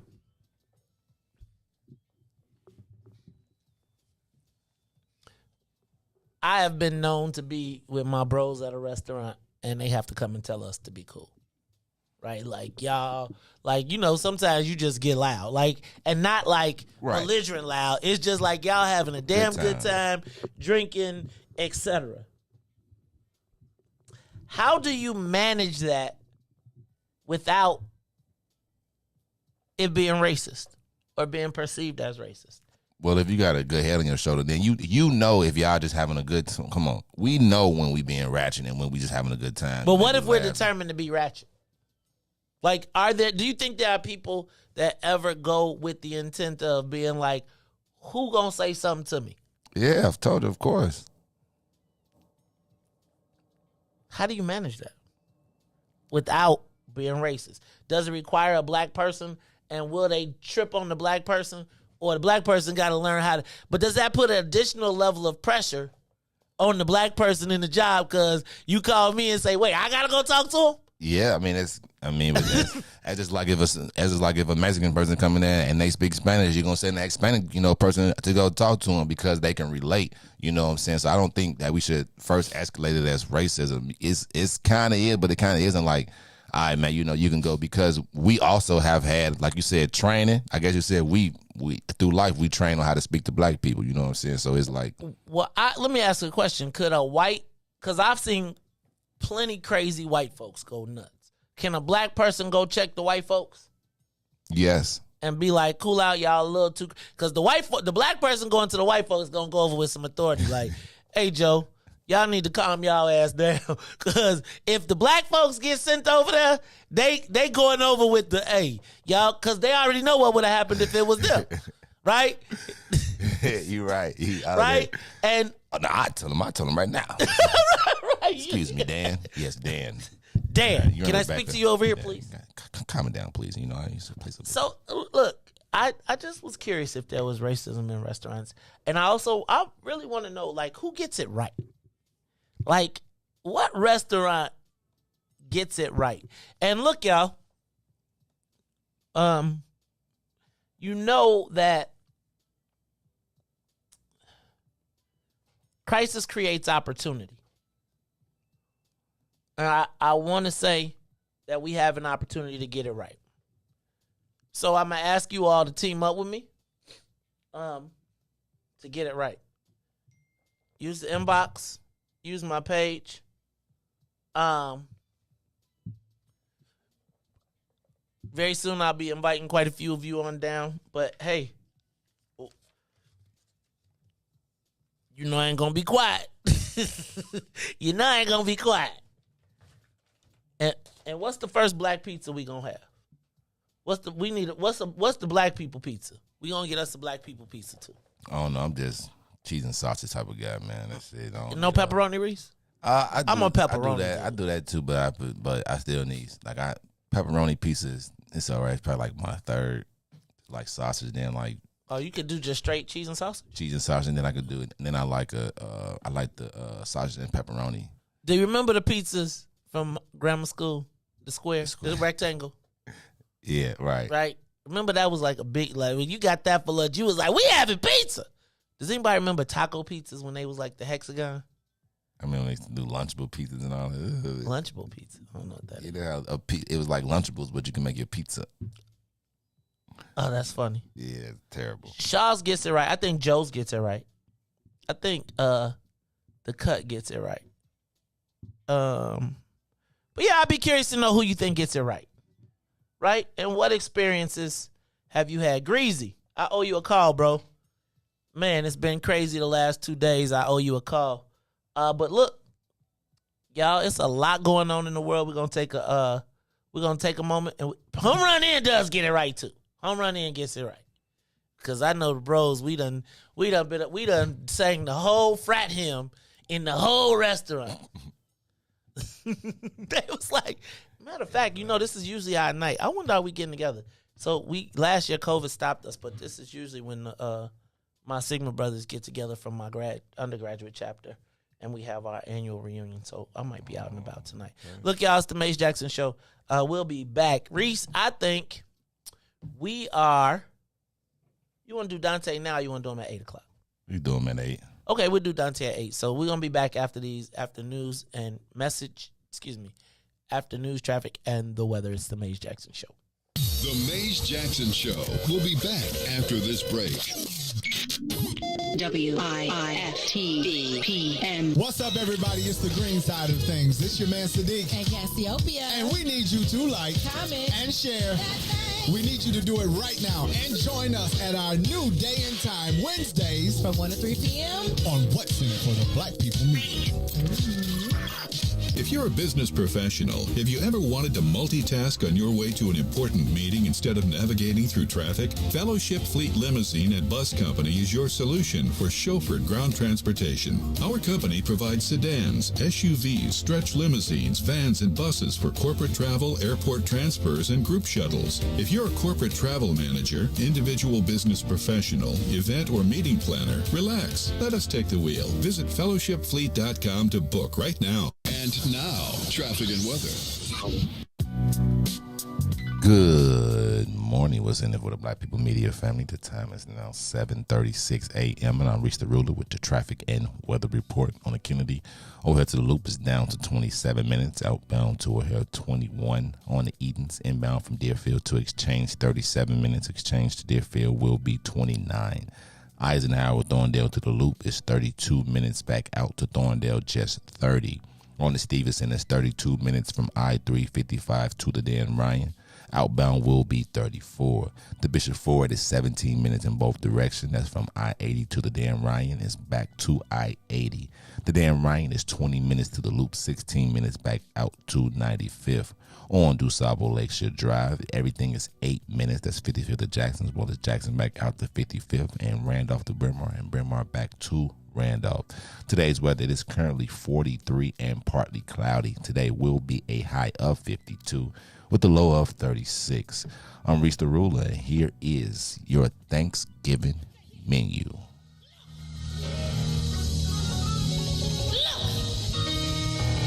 I got beans, greens, potatoes, tomatoes, lamb, rams, hogs, dogs, chicken, turkeys, rabbits, you name it. Look.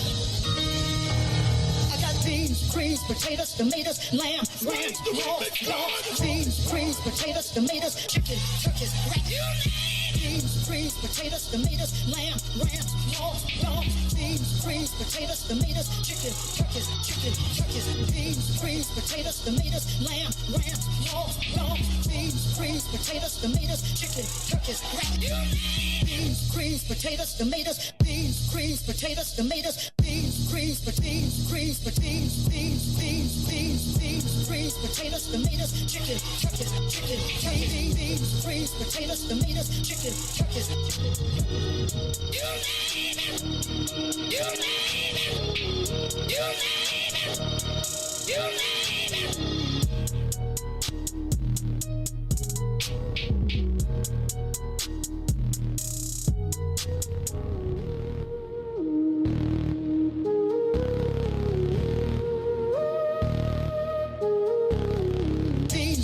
Potatoes, tomatoes, lamb, rams, hogs, dogs, beans, greens, potatoes, tomatoes, chicken, turkeys, rabbits.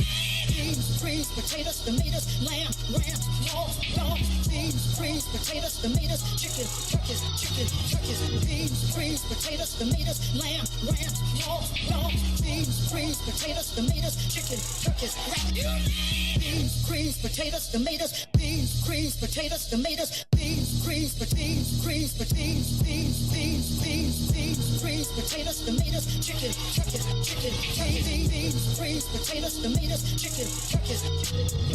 You name it. You name it. You name it. You name it.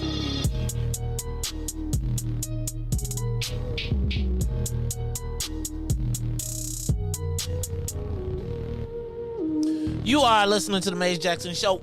Beans, greens, ham, tomatoes, hams, rabbits, possums, tomatoes, beans, greens, unicorns. You name it. You name it. We cooked it. You name it. Hey, did you see him dancing in the pool pit while he was singing that and everything? Yeah. I ain't seen the video.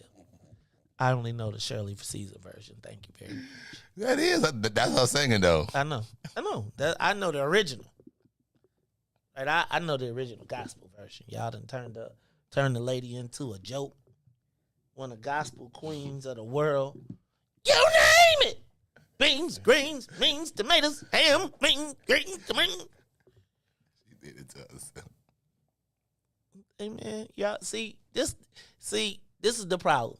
That is black culture, and y'all that's what make you like be black shamed. Be nervous when you black because somebody be like, they making fun of you, right? Because you got beans, green. I used to hate being at the white church and singing black songs. Like my mom used to my mom used to sing the white songs with the black. So at our church they had the. Y'all ever been to a Baptist church and they got the red hymnal? Well, when you go to the white church, they got the brown hymnal, and it's all the same songs.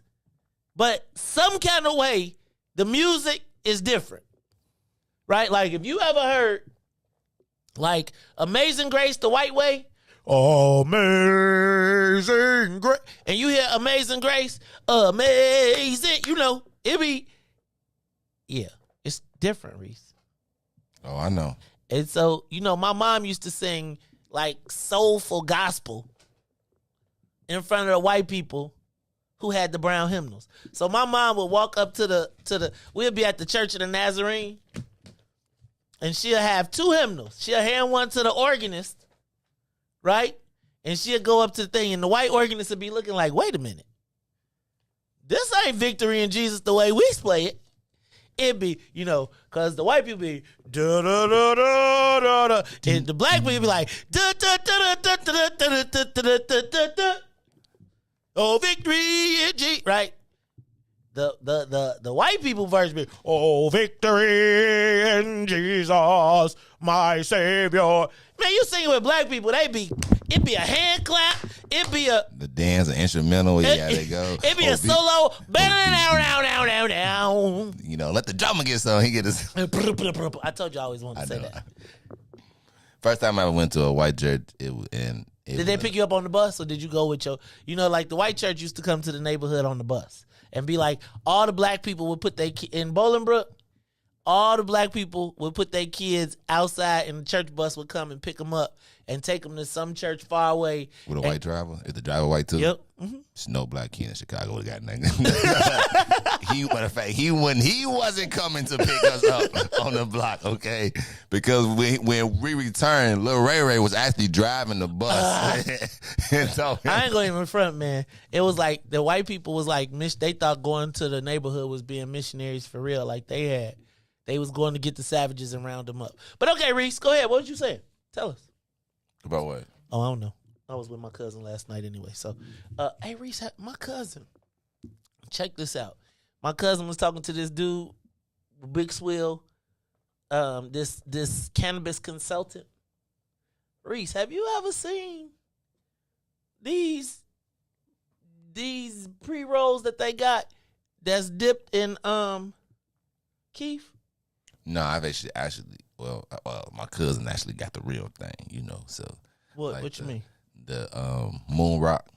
No, yeah, I got you on that. Yeah. No. But these are dipped in Keith. They are shorts that you supposed to. They some people call them dog walkers because it's just enough for you to smoke while you walk your dog, right? Or if you go, the white guy was telling me he gets these before the Bulls game, right? Like he'll be walking across the parking lot, and by the time he walk across the parking lot, it's gone. But Riis, he has these ones that's dipped in, like so on the outside. No, so it's rolled up, and then on the outside, all the time it's got like crystals all wrapped around. I don't want no parts of that. Riis, don't do my it. cousin was like, where you get them at?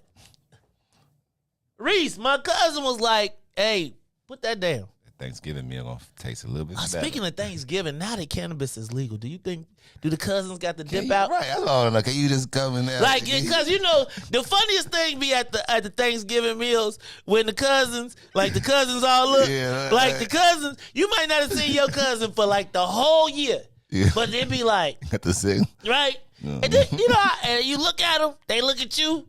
Yeah, we gotta go to the store. We going to the store. They gonna come back with nothing. But it's always that one auntie or somebody that couldn't that notice it. Don't care how much spray that you put on you. Yeah, I was smoking. Like, nah. That shit was. I see it all in your face. But that meal right after, though. Man, Charlie, shoot, right before. Because, you know people, I know people that be like, I can't eat if I don't smoke. Man. I'm going to tell you, Riis. Man. Hey, bro, white people, so here, you ever notice how white people do stuff that we be like, if we would have did that, we would have got in trouble? And now they do it, and then we got to retake it back from them and take it to the next level. Oh, no, once they get it, it's gone. But usually I think white people start stuff. Because I'm going to tell you, here's the thing. I think white people start stuff, and they do it, Audrey said, let me smell your fingers. I hate that. But nowadays, that's why with these pre-rolls, they got a tip on them. You can smell your fingers all day. But Riis, I'm just telling you, man. White folks, think about this. Think about white folks and Tommy Hilfiger. They had Tommy Hilfiger. They didn't know what to do with it. Then we turned Tommy Hilfiger out. Right? Think about Timberland. Timberlands was white boy boots. Think about Eddie Bauer. Eddie Bauer was white boy classic. Black people didn't even have outdoor wear. But then we was like, we finna turn that out. Black people didn't have outdoor wear because we come from a place where we didn't need outdoor wear. Hey, bro, they had us outside in the cold. You've been in Chicago your whole life. Stop it. You need some outdoor wear. I'm just trying to tell you that, white people was accustomed to being in colder climates. I agree with that. Prepared for it. Remember when they asked me, do I want to be a polar bear or a black? Okay, let's stop. Anyway, Riis. But yeah, I was thinking, I think white people do stuff and we remix it. And then once we remix it, we recreate it. Right? No, you think about it, dog. Tell me one thing that a white person actually created. Besides clothing brand. That's what I'm talking about, though. Okay. I'm talking about style and fashion. Okay. Think about everything that the white boys have, we flick it. We take it and flick it. I don't think Pelly started as a black brand. I don't. I think Pelly started. Averex did not start as a black brand. They was selling flight jackets for white boys, and it was we always took white boy culture and then flicked it out. And then it became hot. Think about it. Riis, Cristal, Moet, Remy, Hennessy. I mean, you think about it. Think about all the stuff. We ain't start cognac. Think about Crown Royal. And then think about what we did with the Crown Royal bags, Riis. We made the Crown Royal bag the most super utility bag in the history of bags. I've only actually seen it used for two things. What are the two things? Change. Loose change, and that's where the strippers put their money at. Riis, you got to get out more. Oh, my God. Oh, Crocs. Crocs.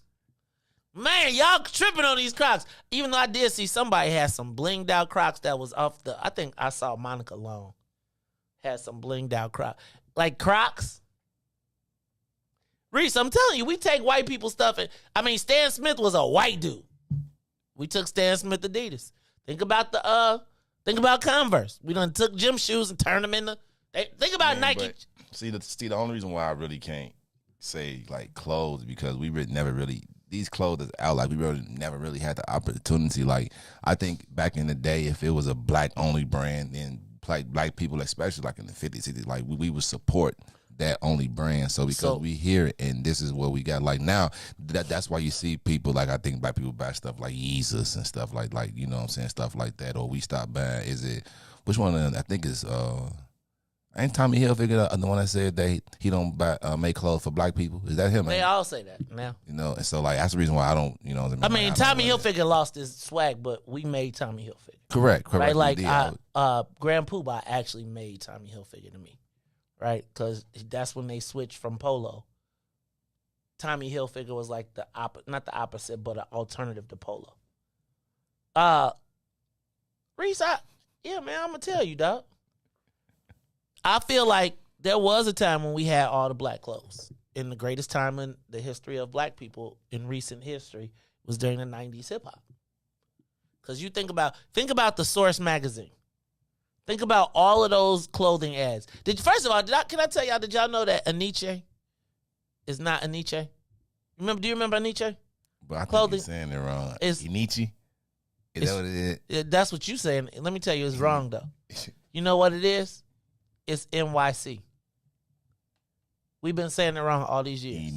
NYC. E-N. Yeah. Y-C-E. N-Y-C. N-Y in New York City. And we've been calling it Nietzsche. Nietzsche. It ain't a Nietzsche, y'all. It's NYC.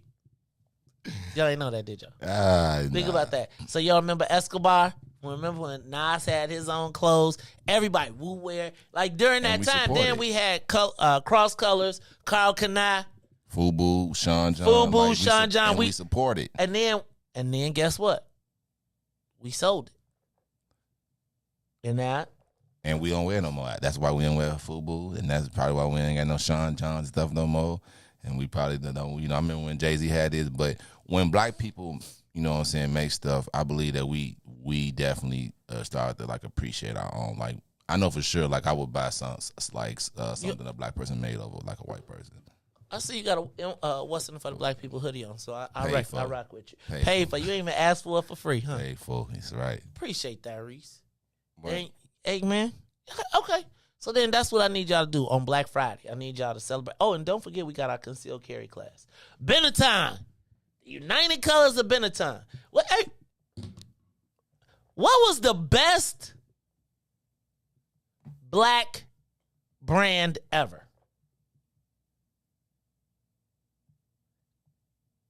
What?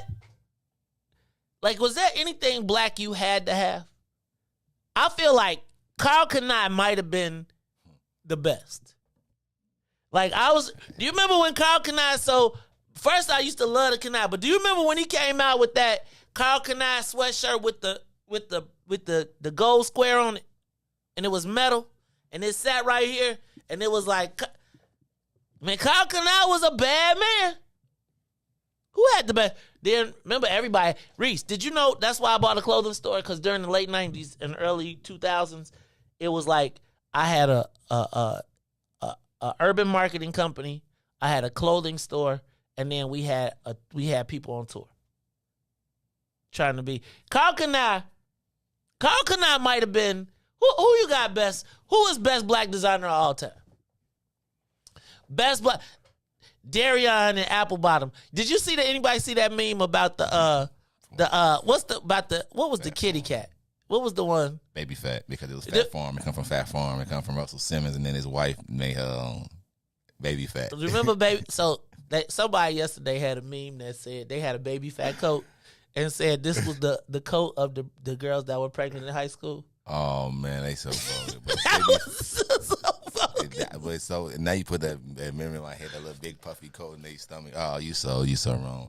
So now you made me forget another lot. Like man, there was a lot of black coats back in the day. I'm telling you, and they kill us. They sold it all. Think about it. Jay and them had Rockaware. Yeah, Rockefeller. Man, remember you? Man, let me tell you, what was the bomb was when Rockefeller would come to town and we would bomb them all. Like we had, like it wouldn't be with Jay, but it would be with like all the rest of the squad. And they'll be, but my thing is, how y'all buy? They had to buy it. They bought it. They would go to the mall and go buy Rockaware stuff. I think they was just stunting though. It was like it's part of like we going to burn them all down, etc. It was pretty dumb. It was pretty bomb. How you think about peace means peace. Peace means peace. Vince Bass represented that was my first free clothing. And Vince, what was the hats? Y'all remember Dada? Remember Dada wear? With them hats and the Let's see. Got a pair of shoes in there. Still got a pair of them. I have a pair of unworn red, white, and blue Dadas that were for the Ringling Brothers street team. And I have them brand new, perfect in the box. I have I don't know if it's leather or elastic, but I got a leather elastic. It's white, but like on the side stripes is black, green, and red. I probably only wore them twice. He's just sitting in my closet. I'm gonna have to go in my closet. I still got some troops. And we need to do, so you know what, like talking this, we should do it. What's in it for the black people, like throwback, like a 90s. You got to come with your 90s. Come back and go what you got in your closet. Yeah. I had every color NFL Maze Jack jersey. Like, so I had like every NFL color team jersey, I had a custom one made. And it was, but now the problem with them now, Riis, is they all like double and triple X. So I gotta shrink you, right? Like if you came dressed in 90, it was Get Paid, Vince. You remember Get Paid, Riis? Never had that. Get Paid was local. I feel like Get Paid was that Mark Nixon? I can't remember who had Get Paid. Who had the Chicago brands? What were the best brands to come out of Chicago? J Boogie. Man, remember them J Boogie coats? Who was the best? What's the best? The towel coats? Man, you know what's the best coat in Chicago, man. Knock it off, yo. What's the best coat in Chicago? You know where it come from. It's the Pelly coat, man. Man, the Pelly coats, do they come smelling like weed and chicken? Yes, bro. They come. I think you go to the store. I don't think I've ever smelled a Pelly coat that did not smell like weed and chicken. I don't think I've ever seen a Pelly coat that at some point does not smell like weed and chicken. It's the most bought coat in Chicago, man. It's definitely out west. They stopped selling them outside. Y'all remember the Lark? Does anybody remember going to the Lark? Like, I think one of the best Chicago brands that, man, do y'all remember Crew Sports? Yeah, and that was from Chicago? Crew Sports, bro. Crew Sports to me is the original version of Leaders. Right? Like, but Crew had all the brands. Leaders built their own stuff, made their own stuff. Y'all remember Tony Sports? Riis, I remember the first time I went to Tony Sports and got me like some what were the hip hop clothing stores? Like out west, besides tops and bottoms. Like now it's crazy out west. That whole Madison Strip is off the chain. Like I bet you Madison? Huh? You shop on Madison? Not now. Okay, I'm about to say it. I used to. Riis, I used to I felt like shopping on Madison was like sort of authentic. Like when you wanted to go get some gym shoes, yeah. Now I wouldn't buy nothing out the flea market. But oh yeah, I definitely would. And now if you see on Madison, they got all them sneaker boutiques and stuff. I don't buy gym shoes like that anymore. Speaking of gym shoes, my son is trying to find some Air Jordan 1 All-Stars. Mm-hmm. Do anybody know where I could get that? Probably StockX for too much. Help me find those. Man, rest in peace to Tony Sports. Who had the best brand? Out of all them? Yep. And who had the longest run? I had my Riis Malone. I think I bought one of anything that was in the Source. I had it. I'm going to pull out a Source magazine and I'm going to flip through all these brands because I got all the sources from forever sitting over there. I'm going to go pull one of them thick ones. It got to probably be FUBU. I think FUBU. FUBU might have.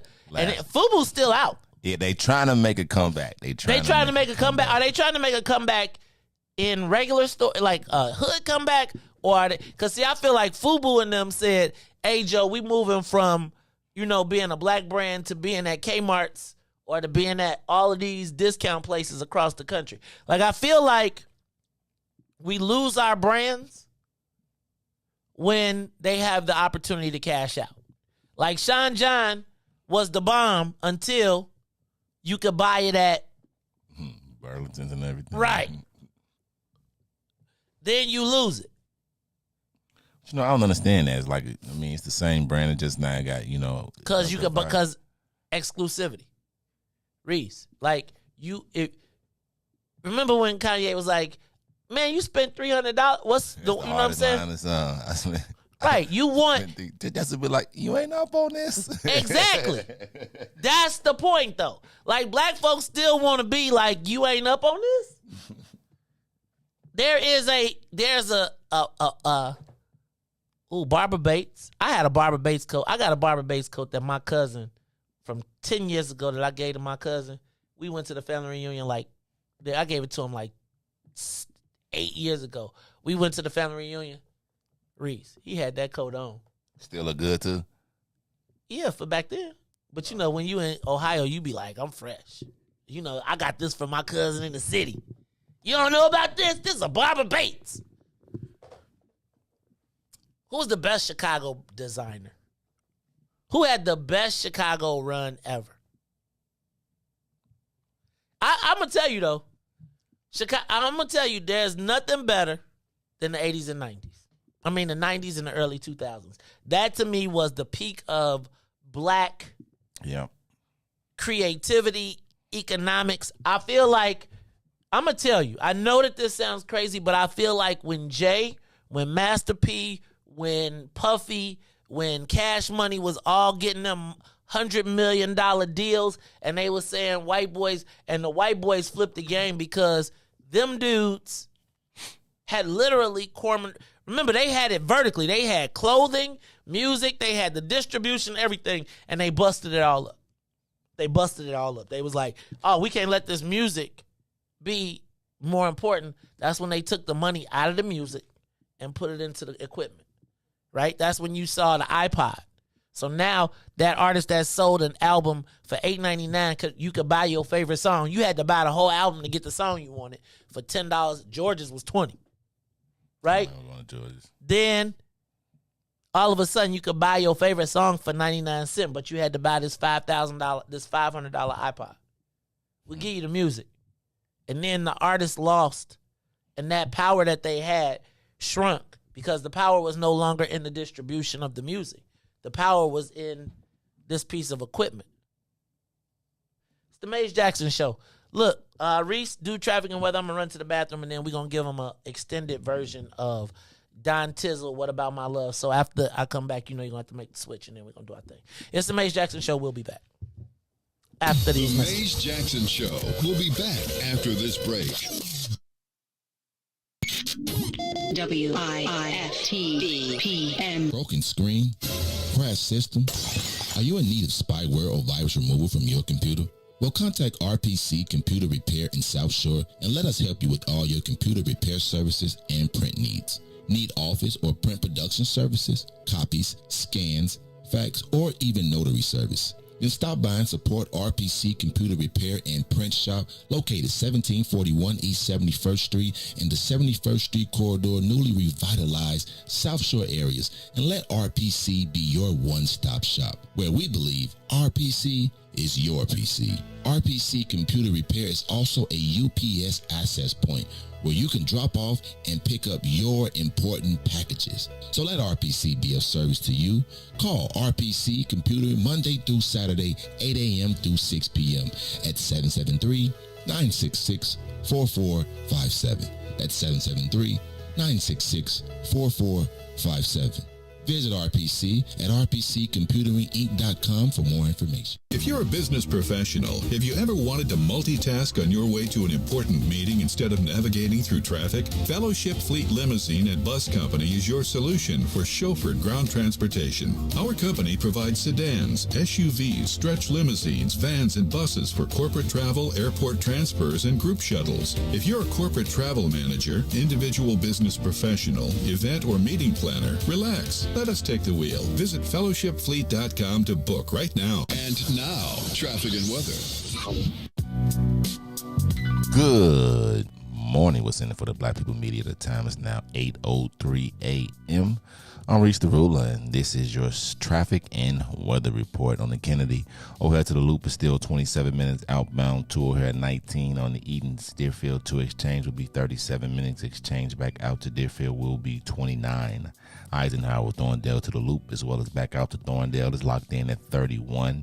On the Stevenson from I-355 to the Dan Ryan will be 32 minutes outbound. Is 34. The Bishop Ford is 18 minutes from I-80 to the Dan Ryan. Is 16 minutes back out to I-80. The Dan Ryan is 21 minutes to the Loop, 17 minutes back out to 95th. DuSable Lakeshore Drive stays the same, 7 minutes south and 8 minutes north. The weather is currently 42 degrees and partly cloudy. Today will be a high of 52 with a low of 36. I'm Riis the Ruler. Maze, you ready?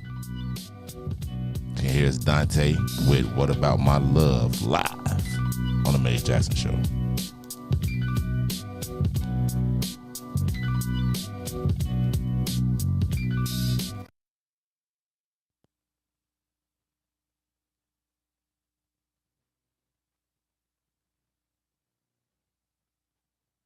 I sing gospel background for Donald Lawrence, Yolanda Adams, different people. And my father, he's just one of them. He was an usher in the church. My mama was from the church, but he was the usher. She had to make him come. And he said, you always singing for them gospel. I don't want to say what he said, but gospel, well, whatever. And he said, you should do, your voice though is gospel, but regular. So you should do the regular song with the, and he was like, won't you redo Johnny Taylor? We dedicating this to our girl, Boosie. I said, I don't want to do it. And I said, but Boosie, I think you done watched it like 25 times. This one is for you for the holiday. Doing open mics, and he had taught me the song on the phone. What about my? Like he taught me the whole song.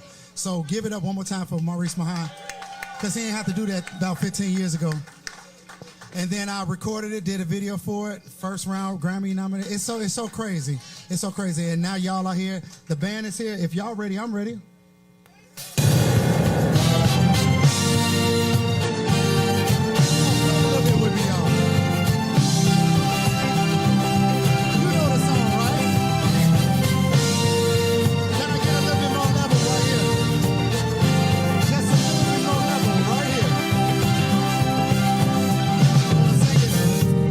What about my love?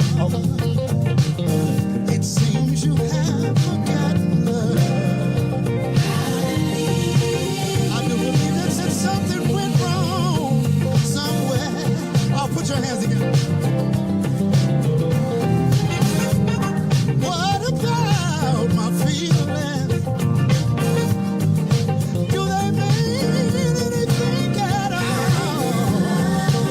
You got me so in love.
Put your hands together. Put your hands together. Oh my, I had a conversation with her. It was something like this. Before you leave out the door, oh, before you leave out the door, baby, won't you change your mind? Hey, I'll do better if you change your mind. You don't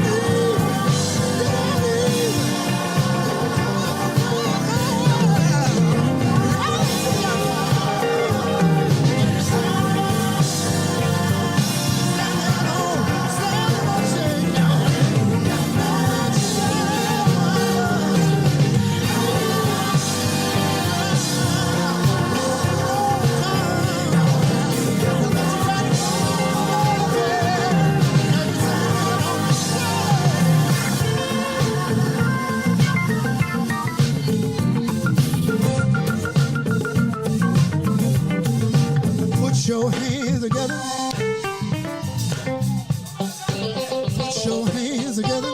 Oh my. Put your hands together.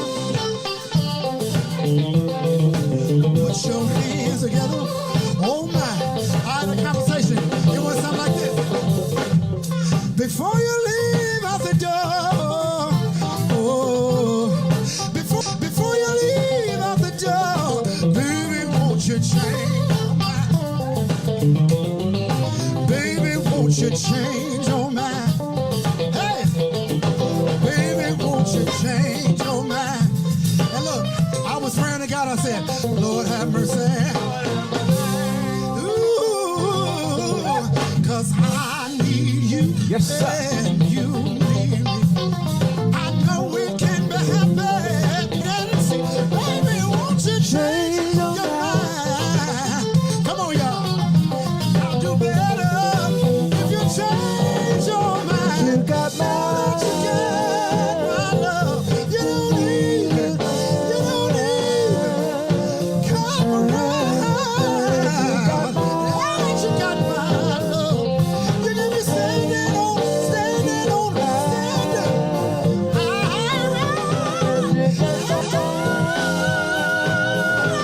You don't even come around. Ain't you got my love? Woo, you got me standing on.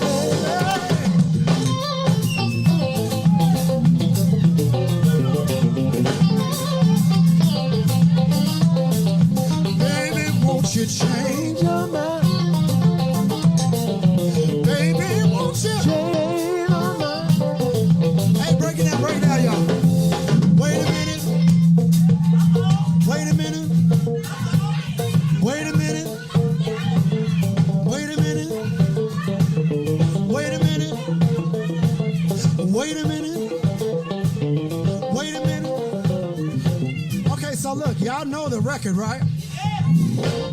So why don't we do a What's in it for the black people remix right quick? We ain't practice. This is all off the dome. Can we do it right quick? So look, come on. Back in the day, I ain't gonna leave y'all fellas. Back in the day, James Brown would have something called The Bridge.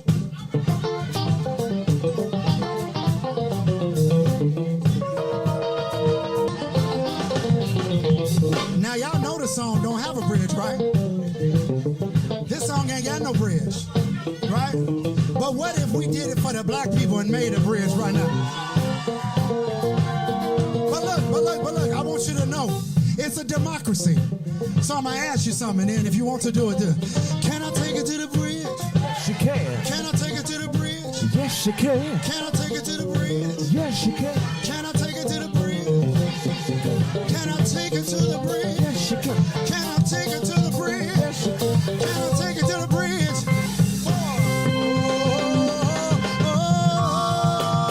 Yeah. Please tell me that you love me. Please tell me that you love me. Oh, no, no, no.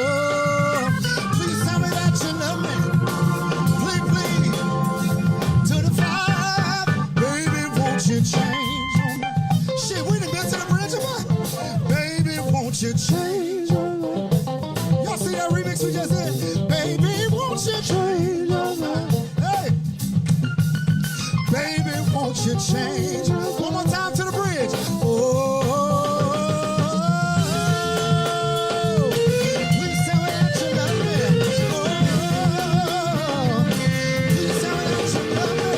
Oh no, please tell me that you love me. Please, to the fire, baby, won't you change your mind? Hey, baby, won't you change your mind? Baby, won't you change your mind? Last time, baby, won't you change your mind? I'm Dante Hall. Thank you so much.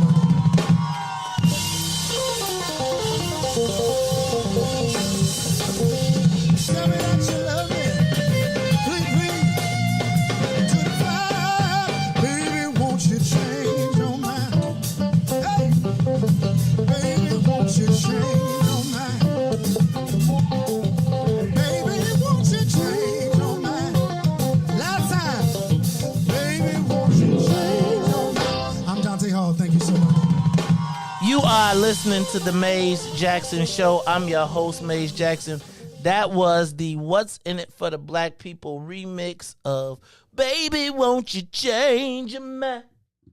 Just imagine if we had like cameraman and we photographer and we were shooting it. Can you ever, if you change, can I take it to the bridge? Yes, you can. Can I take it to the bridge? Yes, you can. Can I take it to the bridge? Yes, you can. Remember when he said, on the fire, da, da, da, da, da, da, da, baby, won't you? Amen. So he said on fire. What you mean? Well, you know, what I was on paying fire. attention to is, you know, you can hear the artist talking to the band, right? So he was like, you know, when it's like to the 5, it was like not on the 5, Riis. We still, hey y'all, I think yesterday I was looking at the comments, Riis, they thought you was like a Spanish Cobra or something. They was like, Riis in one of them blended joints. Right? They was like, you know, Riis, that yesterday, that was funny. I had to survive, man. I was with the I knew it. I told the you. Latin Cobras. 2-1, Holmes. 2-1. Now I got, you know what I feel like, Riis? I'm feeling like it's, I'm feeling a kind of way. And since we was doing this last week, baby, won't you change your mind? I feel like I got something else we gotta do, Riis. I don't know. Did we do this earlier? Wait a minute. Oh no, this ain't what I was looking for. Is it terrorism? I was looking for terrorism. Hold on. We missing it. Hold on. No, I got it though. I got it. So Riis, it's the Maze Jackson Show. We are live. It is Wednesday, the day before Thanksgiving, before we get beans, egg, tomato. beans, greens, ham, tomato, chicken. You name it. You name it. You said, I was like, we just did that lady. You name it. Man, Riis, I'm trying to find my new view. So, since we talking about Thanksgiving, Thank what you. time do you eat? Black people in the comments. Let me know, what time should dinner be ready? Ideally, like what time is like? Are y'all a late person, early? Do y'all plan for 3 and then really don't eat the 5? You know, like you know, is it a certain? Do you have to have a certain time to eat? Maybe like you one of them people that you have to be eating by a certain time. No, not really, Riis. So, I can. I don't know when I really eat. Hold on. By a show of hearts, how many people starve themselves all day just to, black people will wait all the way until Thanksgiving dinner is ready before they eat their first meal. Okay. I feel like I wait. Like I don't want to eat at 2. Because I feel like I want things. It's like a weird thing because I feel like I want Thanksgiving dinner to be dinner time. But then if you wait until like late, then it's like it's too late and then you know, it's just kind of crazy. So what time do you eat? Oh, whatever time the food done. You know, black people be cooking. I be aiming for early. I like to eat at like if it's the latest I want to eat is like 4, and that's really kind of late for me. I be trying to aim for like that second game, you know. Sitting like down that. with your plate. Sitting down my plate, watching that second football game, you know. But and then I like to do that so I can come back, you know. Like I don't like to eat real late, and then that's fair. I like to come back and you know and eat this because you know I listen. You know, I'm gonna send you like a picture. Like I probably got about 16 things already cooked. Knowing we ain't, and then we don't never have no place in our refrigerator. You got 10 pans in your refrigerator. You know what I figured out though? With what I've done with thanks. One of the best things out Reese is those Ziploc bags. Like a gallon Ziploc bag that's foldable, movable, that like you put your greens in there, you put your like if you don't try to put everything in a plate, in a dish, and you put it in the bags, I'm telling you, Joe, the miracle, and I want to know too what y'all be doing, what y'all got special for Thanksgiving. But let's do this, Reese, because I found it, and so I feel like, man, I'm feeling kind of swaggy. So come on back to me. You there? We there? All right, y'all. This one for my boy. I can't even believe I be kicking. I'm rooting for the Kappa like this, but I'm gonna do it anyway. Hey y'all, Reese, this our man. This one I own. What's in it for the Black people artist? Get ready. Here we go. Gotta let the intro come on like yeah. Pay attention if you watch.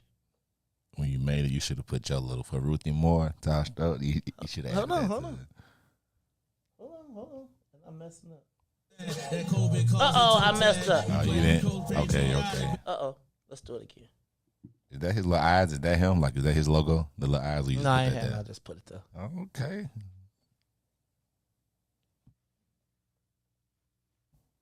All right. I'm with you, Regina. Ziploc bags. Today, the Biden administration is releasing what it calls a new strategy to fight domestic terrorism. Oh, no, that 100-day review. Federal officials are Cassandra Mass in the front row. To deter, detect, and prosecute domestic terror. They went to the Capitol waving their flags and looking for smoke.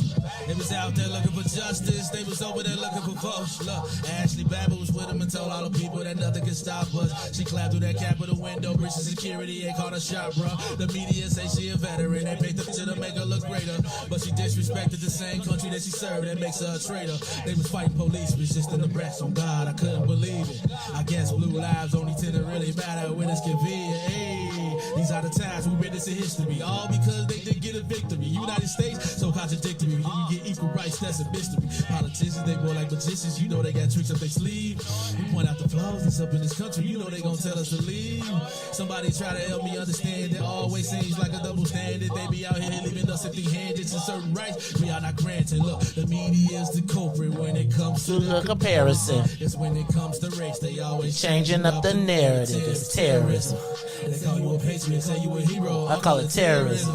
And that's on the real. You got my part, y'all. I call it terrorism. They say you a patriot, call you a hero, but I call it terrorism. And that's on the real. You know what we know, I call it terrorism.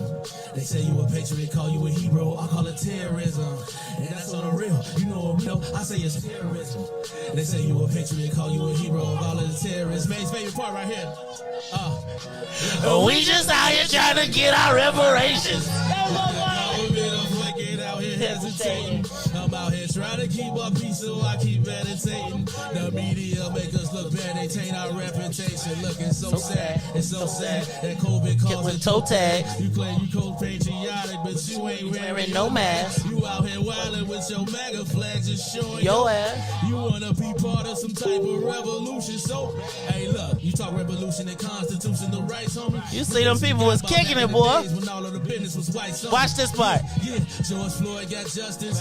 Juneteenth got much respect. They made it a national holiday, man, it's all good.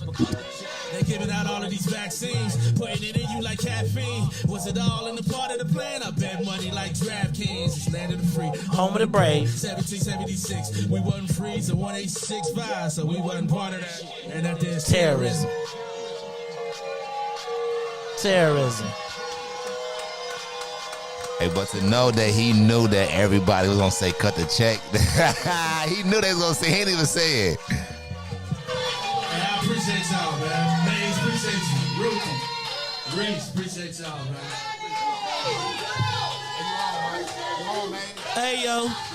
I call it terrorism. You know I had to keep myself in the video, Reese. Oh, I know that already. Listen. Take that. I know it. I know you. You don't want to be dancing in the video. You see I had to dance in the video, too. Hey, man. Shout out to the What's in It for the Black People family, bro. Like Reese. Just so for the record, we were super sold out. It's just people had to go to work. 15 stacks. That they changing up the narrative. It's terrorism. Terrorism. It's Maze Jackson show.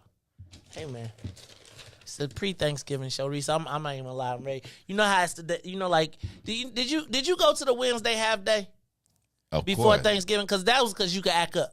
Right? And the first couple classes, all you was going to do was watch movies anyway. My mom was not going to let me stay home. I'm trying to tell you. If the school wasn't burning down, she was making sure I get there. My mama did not want me to be at home. My mama did not want me to be.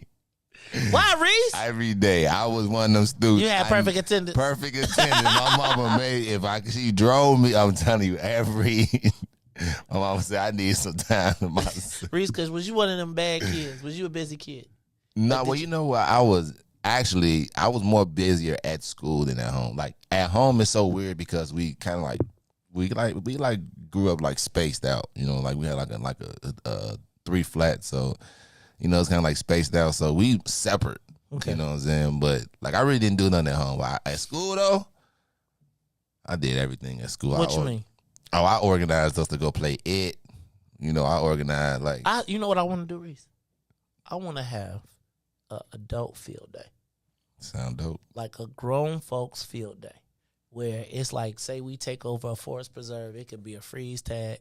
Mr. Freeze. Bolingbrook, we call it freeze tag. Oh, in Chicago, it's Mr. Freeze. Right. We can't play catch a girl, kiss a girl. No more. Can't do that. Big game of it. Man. Hide and go seek. Right? You do it at forest preserve. Right? Like, so this year, in spite of my freedom fighting, I've decided that I'm not going to be mad all year. Like, Reese, you be messing around with black folks, you could be mad all the time. All the time. And it's like, in the midst of my anger sometimes, I forget how good it is. I ain't messing with that red light, green light after I seen Squid Game. Sorry. That's a wrap. Nope. They was like, nah, dog. Oh, nah. You know what I want to play too? Rover, Red Rover. What's that one? Rover, Red Rover, send Mary right over. And they gotta run through. And they gotta break. They gotta break through your chain. And if they break through, then they, I used to butt the King of the Hill dodgeball. I couldn't get a good grip on the dodgeball though. Like the big one, man. But boy, don't let it be one of them little ones, cause it was finna be problems. Yeah, we gotta do something, I'm still waiting on Ness on my video.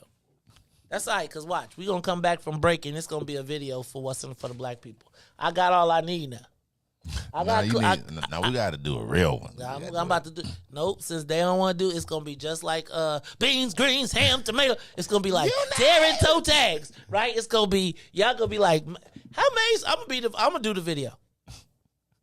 I'm gonna do the video myself. I'm gonna be rapping. It's like it's gonna be like I'm gonna just pull a hat down. And it's gonna say Ness, and I'm gonna be tearing toe tags. Right? You don't want to let me shoot the video? I can't be great. It's all right.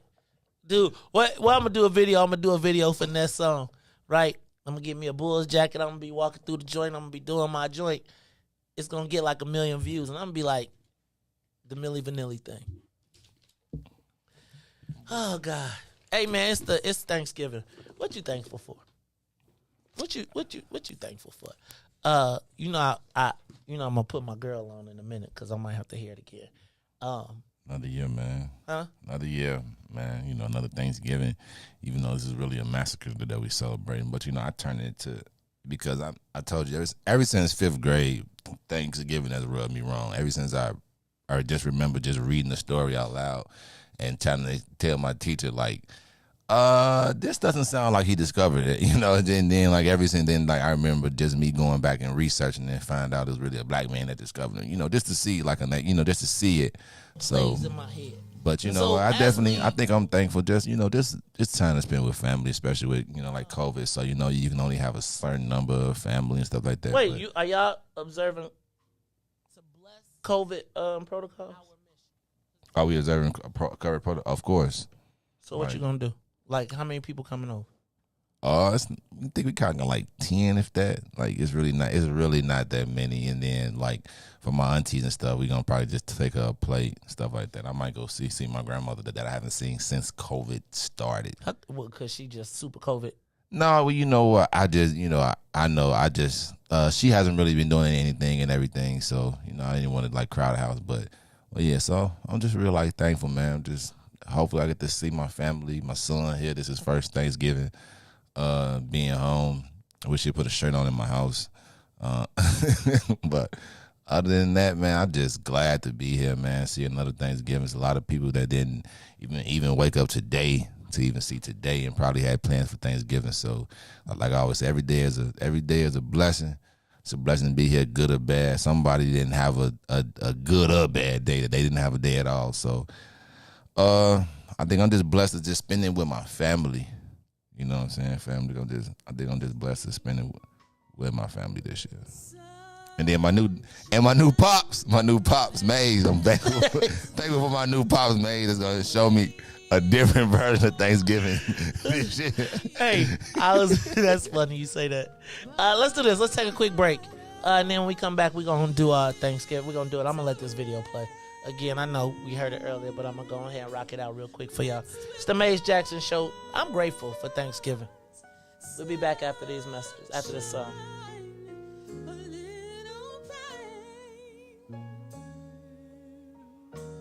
Makes me appreciate the good times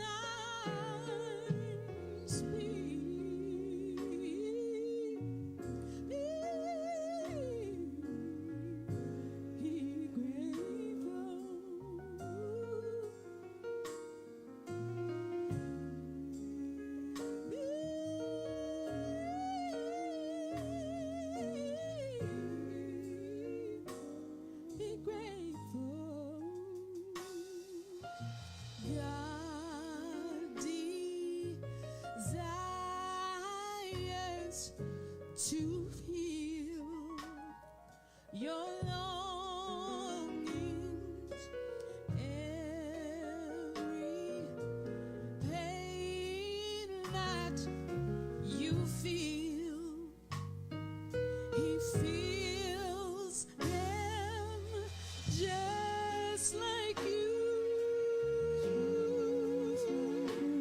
But he can't afford to let you feel only good, that you can appreciate the good times.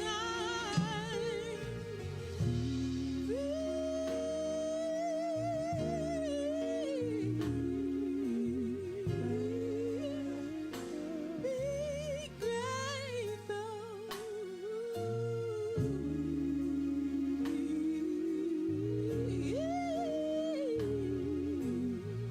Be grateful. Be grateful.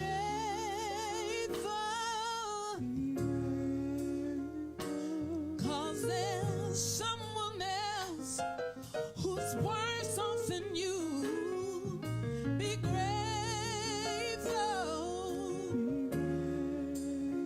Because there's someone else who loves to be in your shoes. Be grateful. Because there's someone else who's worse off than you.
is the Maze Jackson Show. I'm your host, Maze Jackson. Got my man, DJ Riis, the ruler. I thought it was I know, man. Sometimes I get stuck. I probably played it a little earlier, but I feel like as we go into this Thanksgiving holiday, we talk about the things that we're thankful. Riis, you was talking. You was like you was grateful for another year. That song has taken on special meaning to me.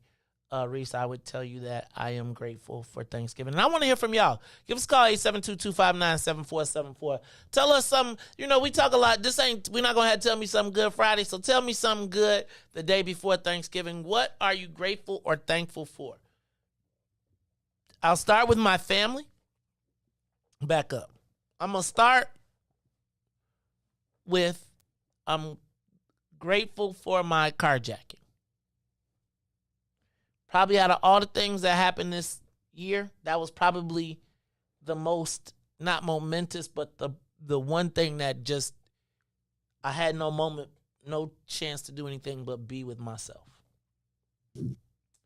Also, that moment is, in my estimation, the moment in which I finally had to let go and say, what God got for me can't nobody take.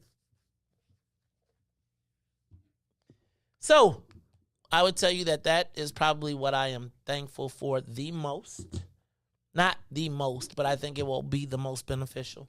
I am 100% thankful for my beautiful and lovely wife, Carrie K. Steele, who has once again stepped up to the challenge, the fight for our people at a different level.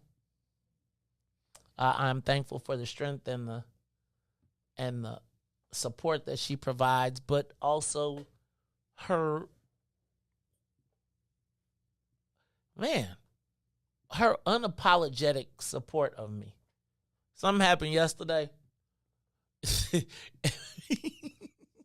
and she was like, when I see, so I gotta say thank you. I'm thankful for my family. Shout out to my sister, Tennille Jean Jackson. I am 100% grateful for her.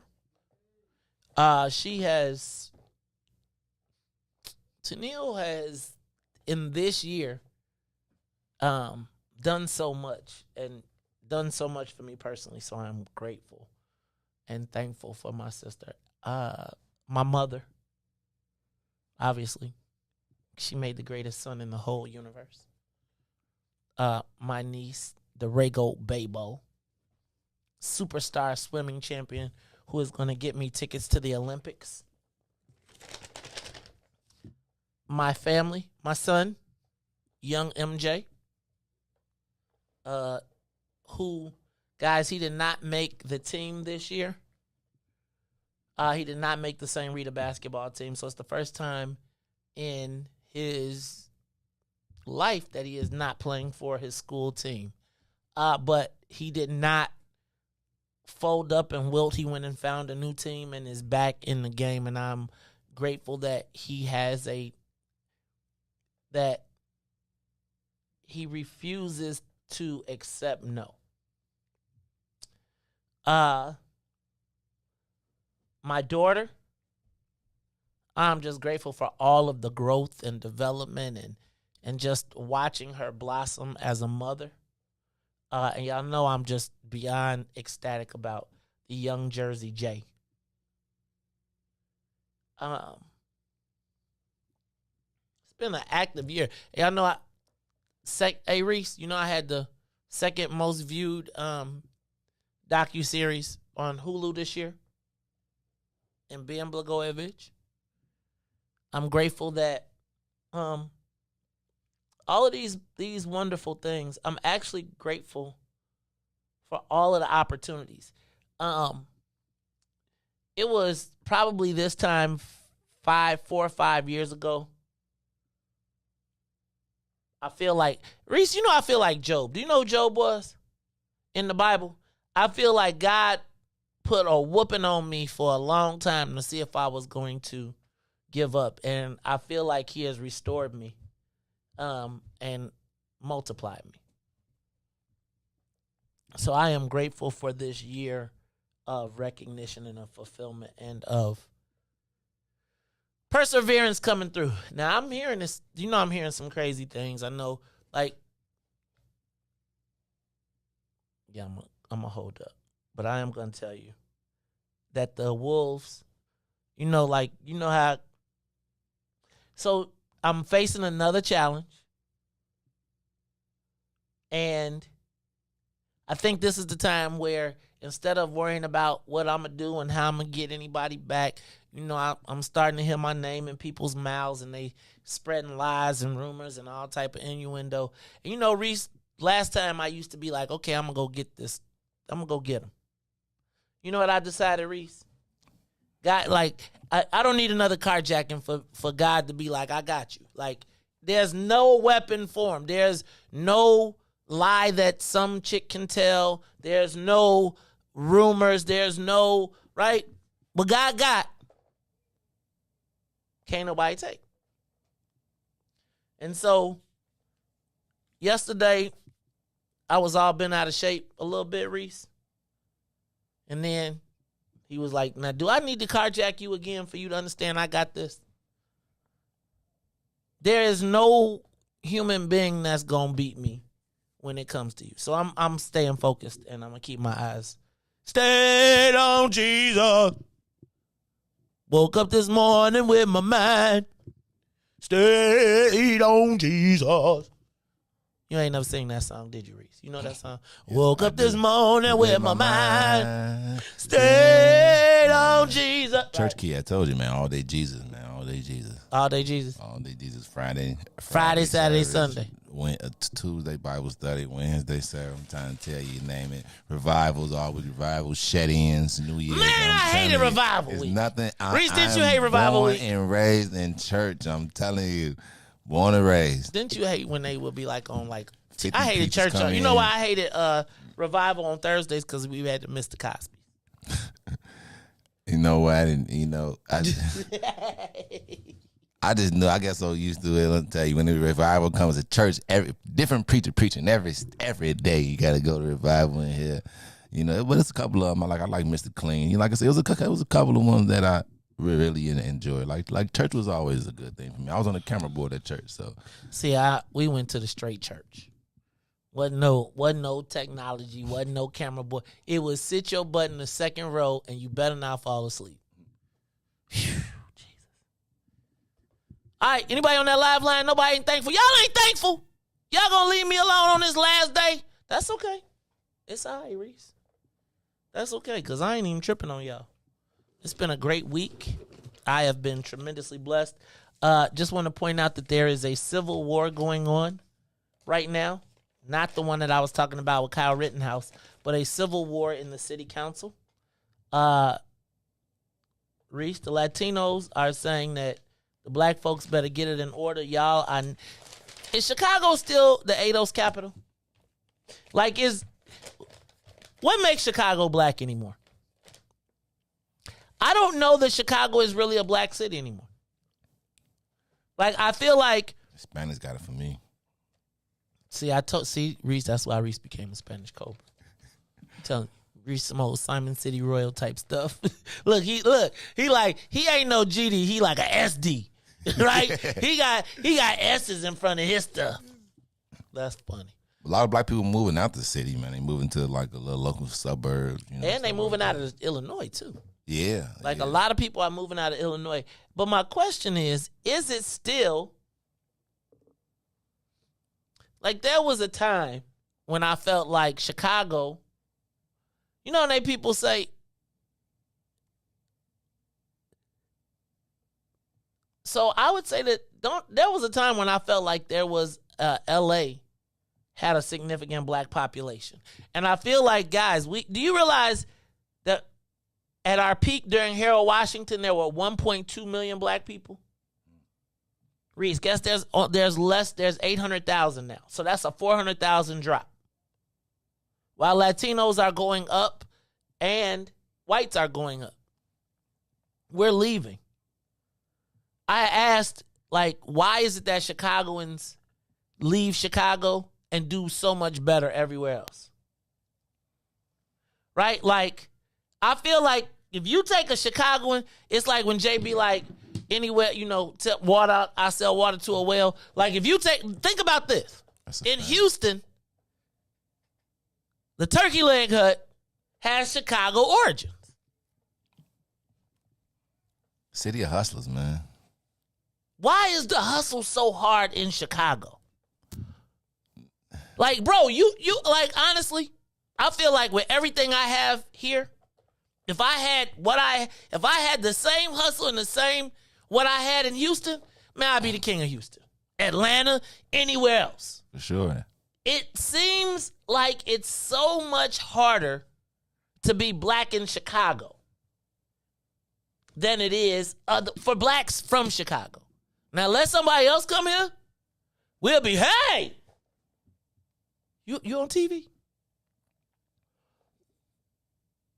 Why is it, and in Chicago, like I feel like you know how you look in the mirror?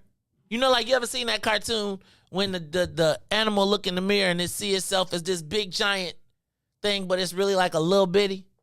Like I still think that we think of ourselves as Black Chicago in the Harold Washington era.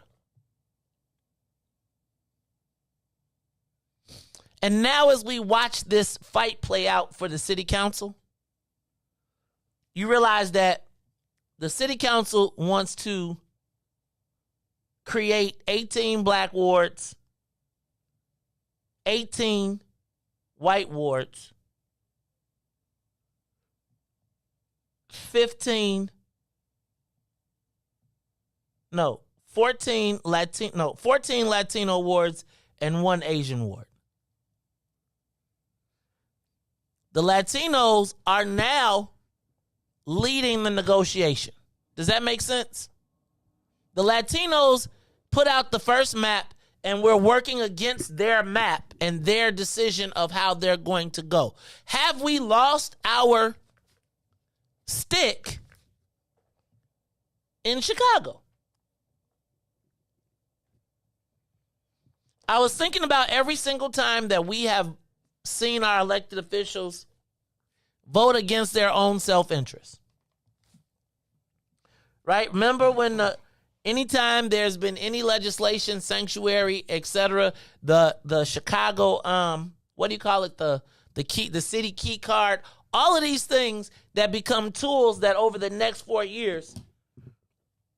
See, I feel like we look at ourselves through the lens of we still call it. But we don't. Does that make sense? Like, I think that we look around and we refer gratefully to the times of Harold Washington, even in the Daily era, when people felt like they were fearful of us rising up and unifying. 34 will be sacrificed. Did you say it will not? Who said it will not? 34 is pretty much a wrap. Let me back up, because I think I just saw somebody say. But like, realistically, who are our political warriors of the future? And what stakes do we have in Chicago? Like, what do we have in Chicago that we need to protect?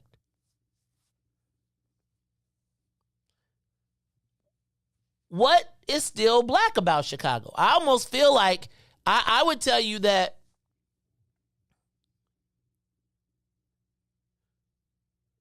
we probably still try to see ourselves through the eyes of the Harold Washington, when I think that we are viewed through the lens of Barack Obama.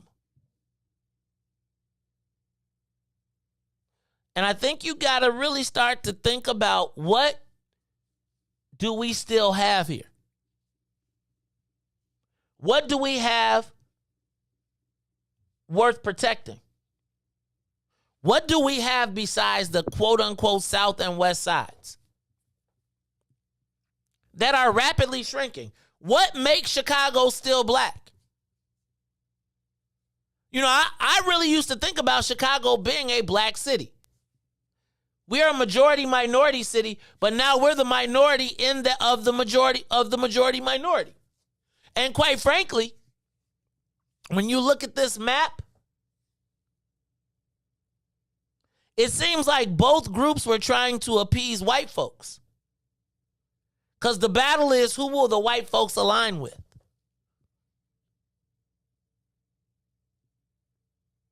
Let me ask you, what's still black about Chicago? We got a couple restaurants. We don't have a restaurant strip. Shout out to 75th Street. Where is the black hub of business? Where is the black business community? And not where's the black business community in the white world, but where's the black business community in the black community?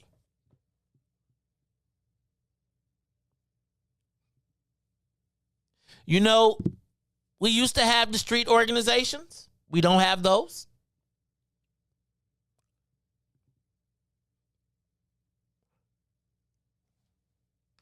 What do we have left? What are we thankful for? What does Black Chicago have to be thankful for? Right now, today, if you were as a Black Chicagoan, what do we have to be thankful for as Chicagoans? Riis, what do we have to be thankful for as Black Chicagoans? Like, what do we even have in Chicago? Like, think about this. They sold the Jet Building. The historic Defender Building, we let Roland Martin get that away, and now white people have weddings and parties in John Simstack's private office. Like, our history is now the playground of white folks. What we got? I don't know. Think about, like, if you think about Black Chicago, what do we have worth protecting? Where is our history in this city? I think most of it's been probably taken away or diminished or less. I can't really think off the top of my head like something black in Chicago, like something that I can be like, you know. Like, what will we fight for? What is in Chicago worth fighting for? That is black owned. A neighborhood? A community? I hope not. A business strip? Well, you know, I would say like think about places like Ashburn. Think about places like Ashburn. Think about places like Chatham that are now about to be chopped up. Bronzeville is already eroded. Bronzeville is more like Bronzeville reminds me of like Harlem, right? Like Harlem has the connotation of black people, but it's now white. Yeah. And I think when you think about what's happening in Bronzeville, no shade, but again, you get to 31st Street, you see all these people walking up and down 31st Street. When we leave here, it's white people. And Asians. Think about this across here. What do black people still have in Chicago?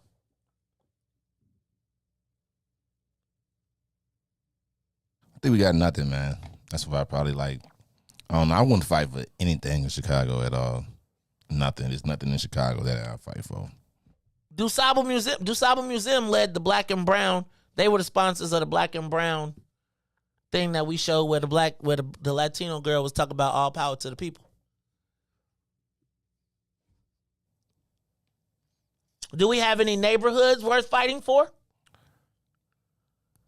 Do we have any business districts that we need, like Greektown?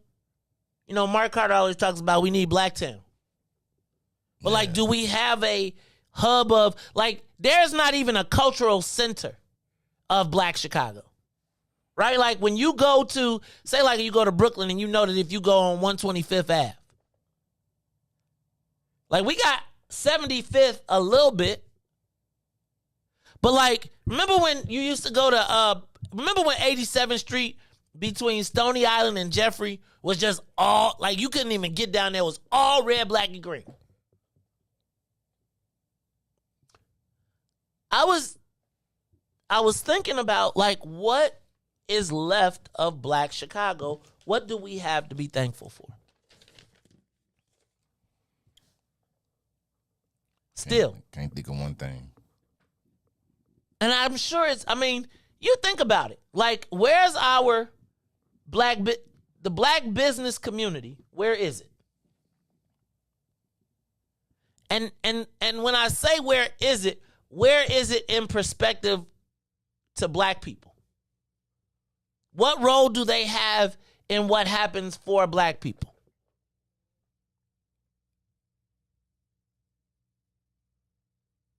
Do we have a central black business district?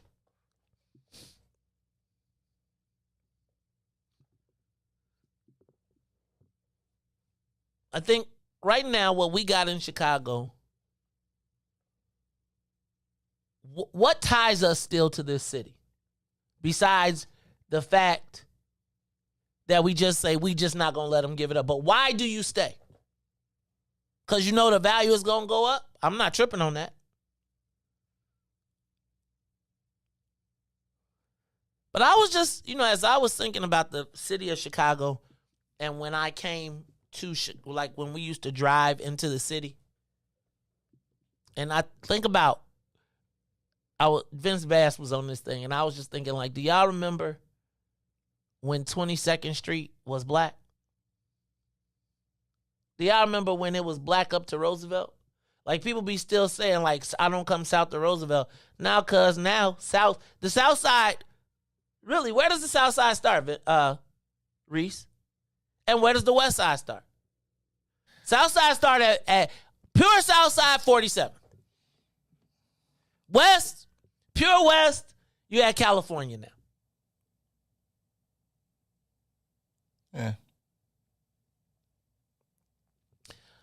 I just don't know if we got a place in this city. Where is it? I just really got to thinking about that, because I am thankful. But I was just thinking, like, I was a victor over crime by a white boy at 24th and State.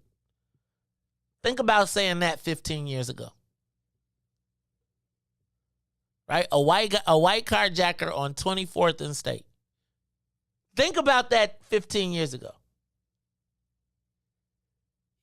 I thought it was impossible now? Hey, Riis, let's end this on a good thing, though. Hey, I am grateful. And I'm grateful for my audience. I'm grateful for every single one of you that shows us the love every single day. Now, Riis, we out of here for the weekend. Somebody said that we was, people be listening. They was like, you off for the day. And then I was like, Riis, we be off at the station. We still got work. I be like, we got other businesses. So Riis was like, he really ain't off for the rest of the week. He really is off today and tomorrow. And then he got to get back to work. Because we got to do the TP. Y'all, but hey, Riis, can I tell you something? In spite of your shag, in spite of your tight jeans, I am thankful that we found you. Or that you found your way. Huh? I got you a pair of yellow shirts. I got you eight. You want a pair? No. So I'm thankful. Let me tell you what. I'm thankful for What's in It for the Black People Media. I'm thankful for everybody in What's in It for the Black People Pack. Thankful for my girl, Ruthie Moore. Thankful for faking out Todd. And Riis, I'm thankful for you. I'm thankful for your commitment, dedication, and willingness to always come through. And so I want to make sure we end this on a positive note. I've been blessed this year. I've been blessed my entire life. God continues to remind me that there is a hedge of protection. And so I'm going to keep on walking in my light. This is the Maze Jackson Show, where we ask the question. So for Maze and Riis, Ruthie, and sometimes Todd, I am the host of the Maze Jackson Show, where we will ask every single day, what's in it for the black people? And if you don't like it, you can still tell them.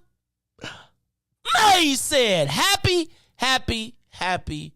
Thanksgiving or Native American Genocide Day, whichever you choose to do it, but it's celebrate and enjoy with your family. I am thankful for all of you and thankful that you all stick with us every day. All right, y'all. Have a great day. We'll talk to you next time. You, what? What you want me to do? I thought you was gonna end it out with grateful. I'm so sorry. Oh, you want me to do grateful again? You want to do? We gonna give them 3 times? Hey, I thought you was. Hey man, but you know what you could do?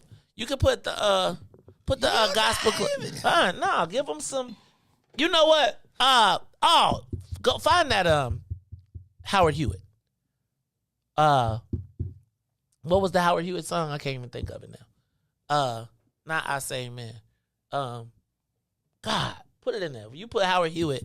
I only got Say Amen so far. What's the Howard Hewitt song, y'all? Come on, tell me real quick. Amazing Grace. No, come on. For the love in you, call his name. What's the Howard Hewitt song? Howard Hewitt. We're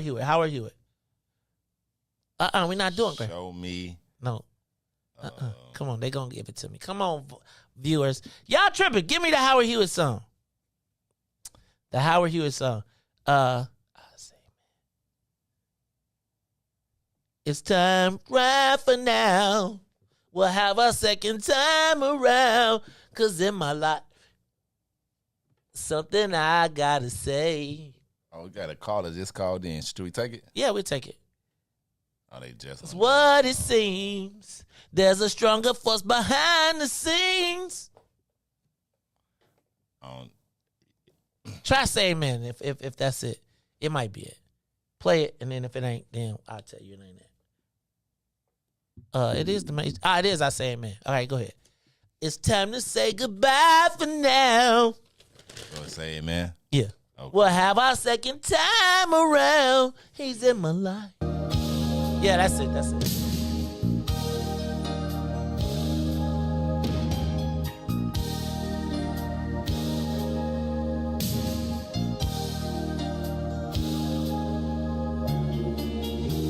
It's time to say goodbye for now.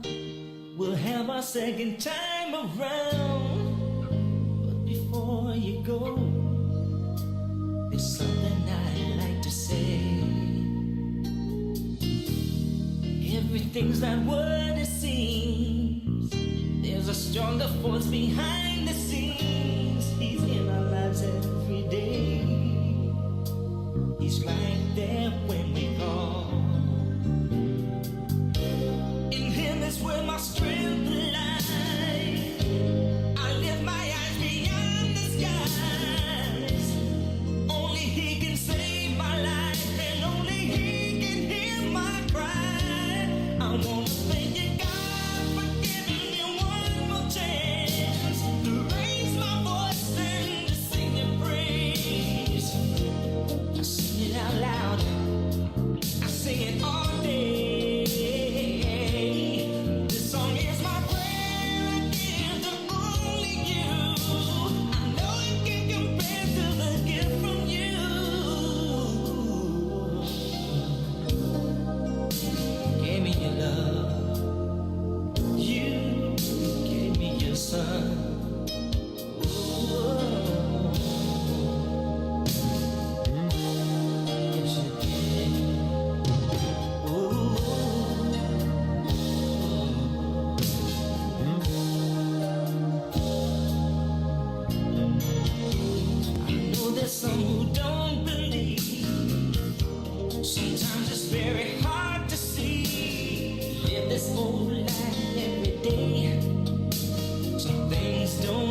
gave me your love. You gave me your son. Now I say amen.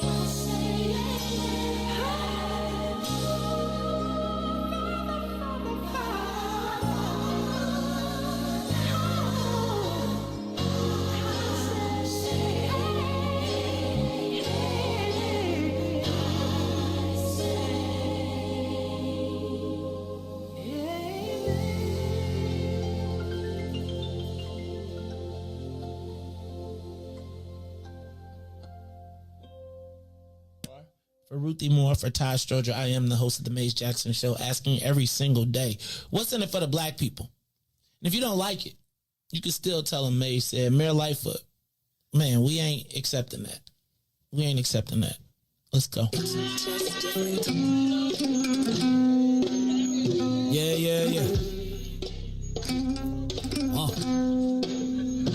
Let's get down to business and go ahead and address the facts, man. Lightfoot seems more lesbian than black. Rahm Emanuel's another case. He was just as tired. 50 closed schools left much to be desired. Police had Anjanette naked on that body cam. They suppressed the footage so it couldn't touch a lot of hands. Reminds me of that 16 shots in that cover-up. Both of them similar, so I went and dug it up. George Floyd killed, a lot of riots happened in the town. Southside burned and they wouldn't let them bridges down. Grandmother sick, need a prescription and plus a couple groceries. You gon' have to travel just to get it now. COVID-19 out here shutting all the business down. Not enough SBA loans to even give around. So many failed businesses that you can put them in the pile. If you don't survive the pandemic, it's gonna sit you down.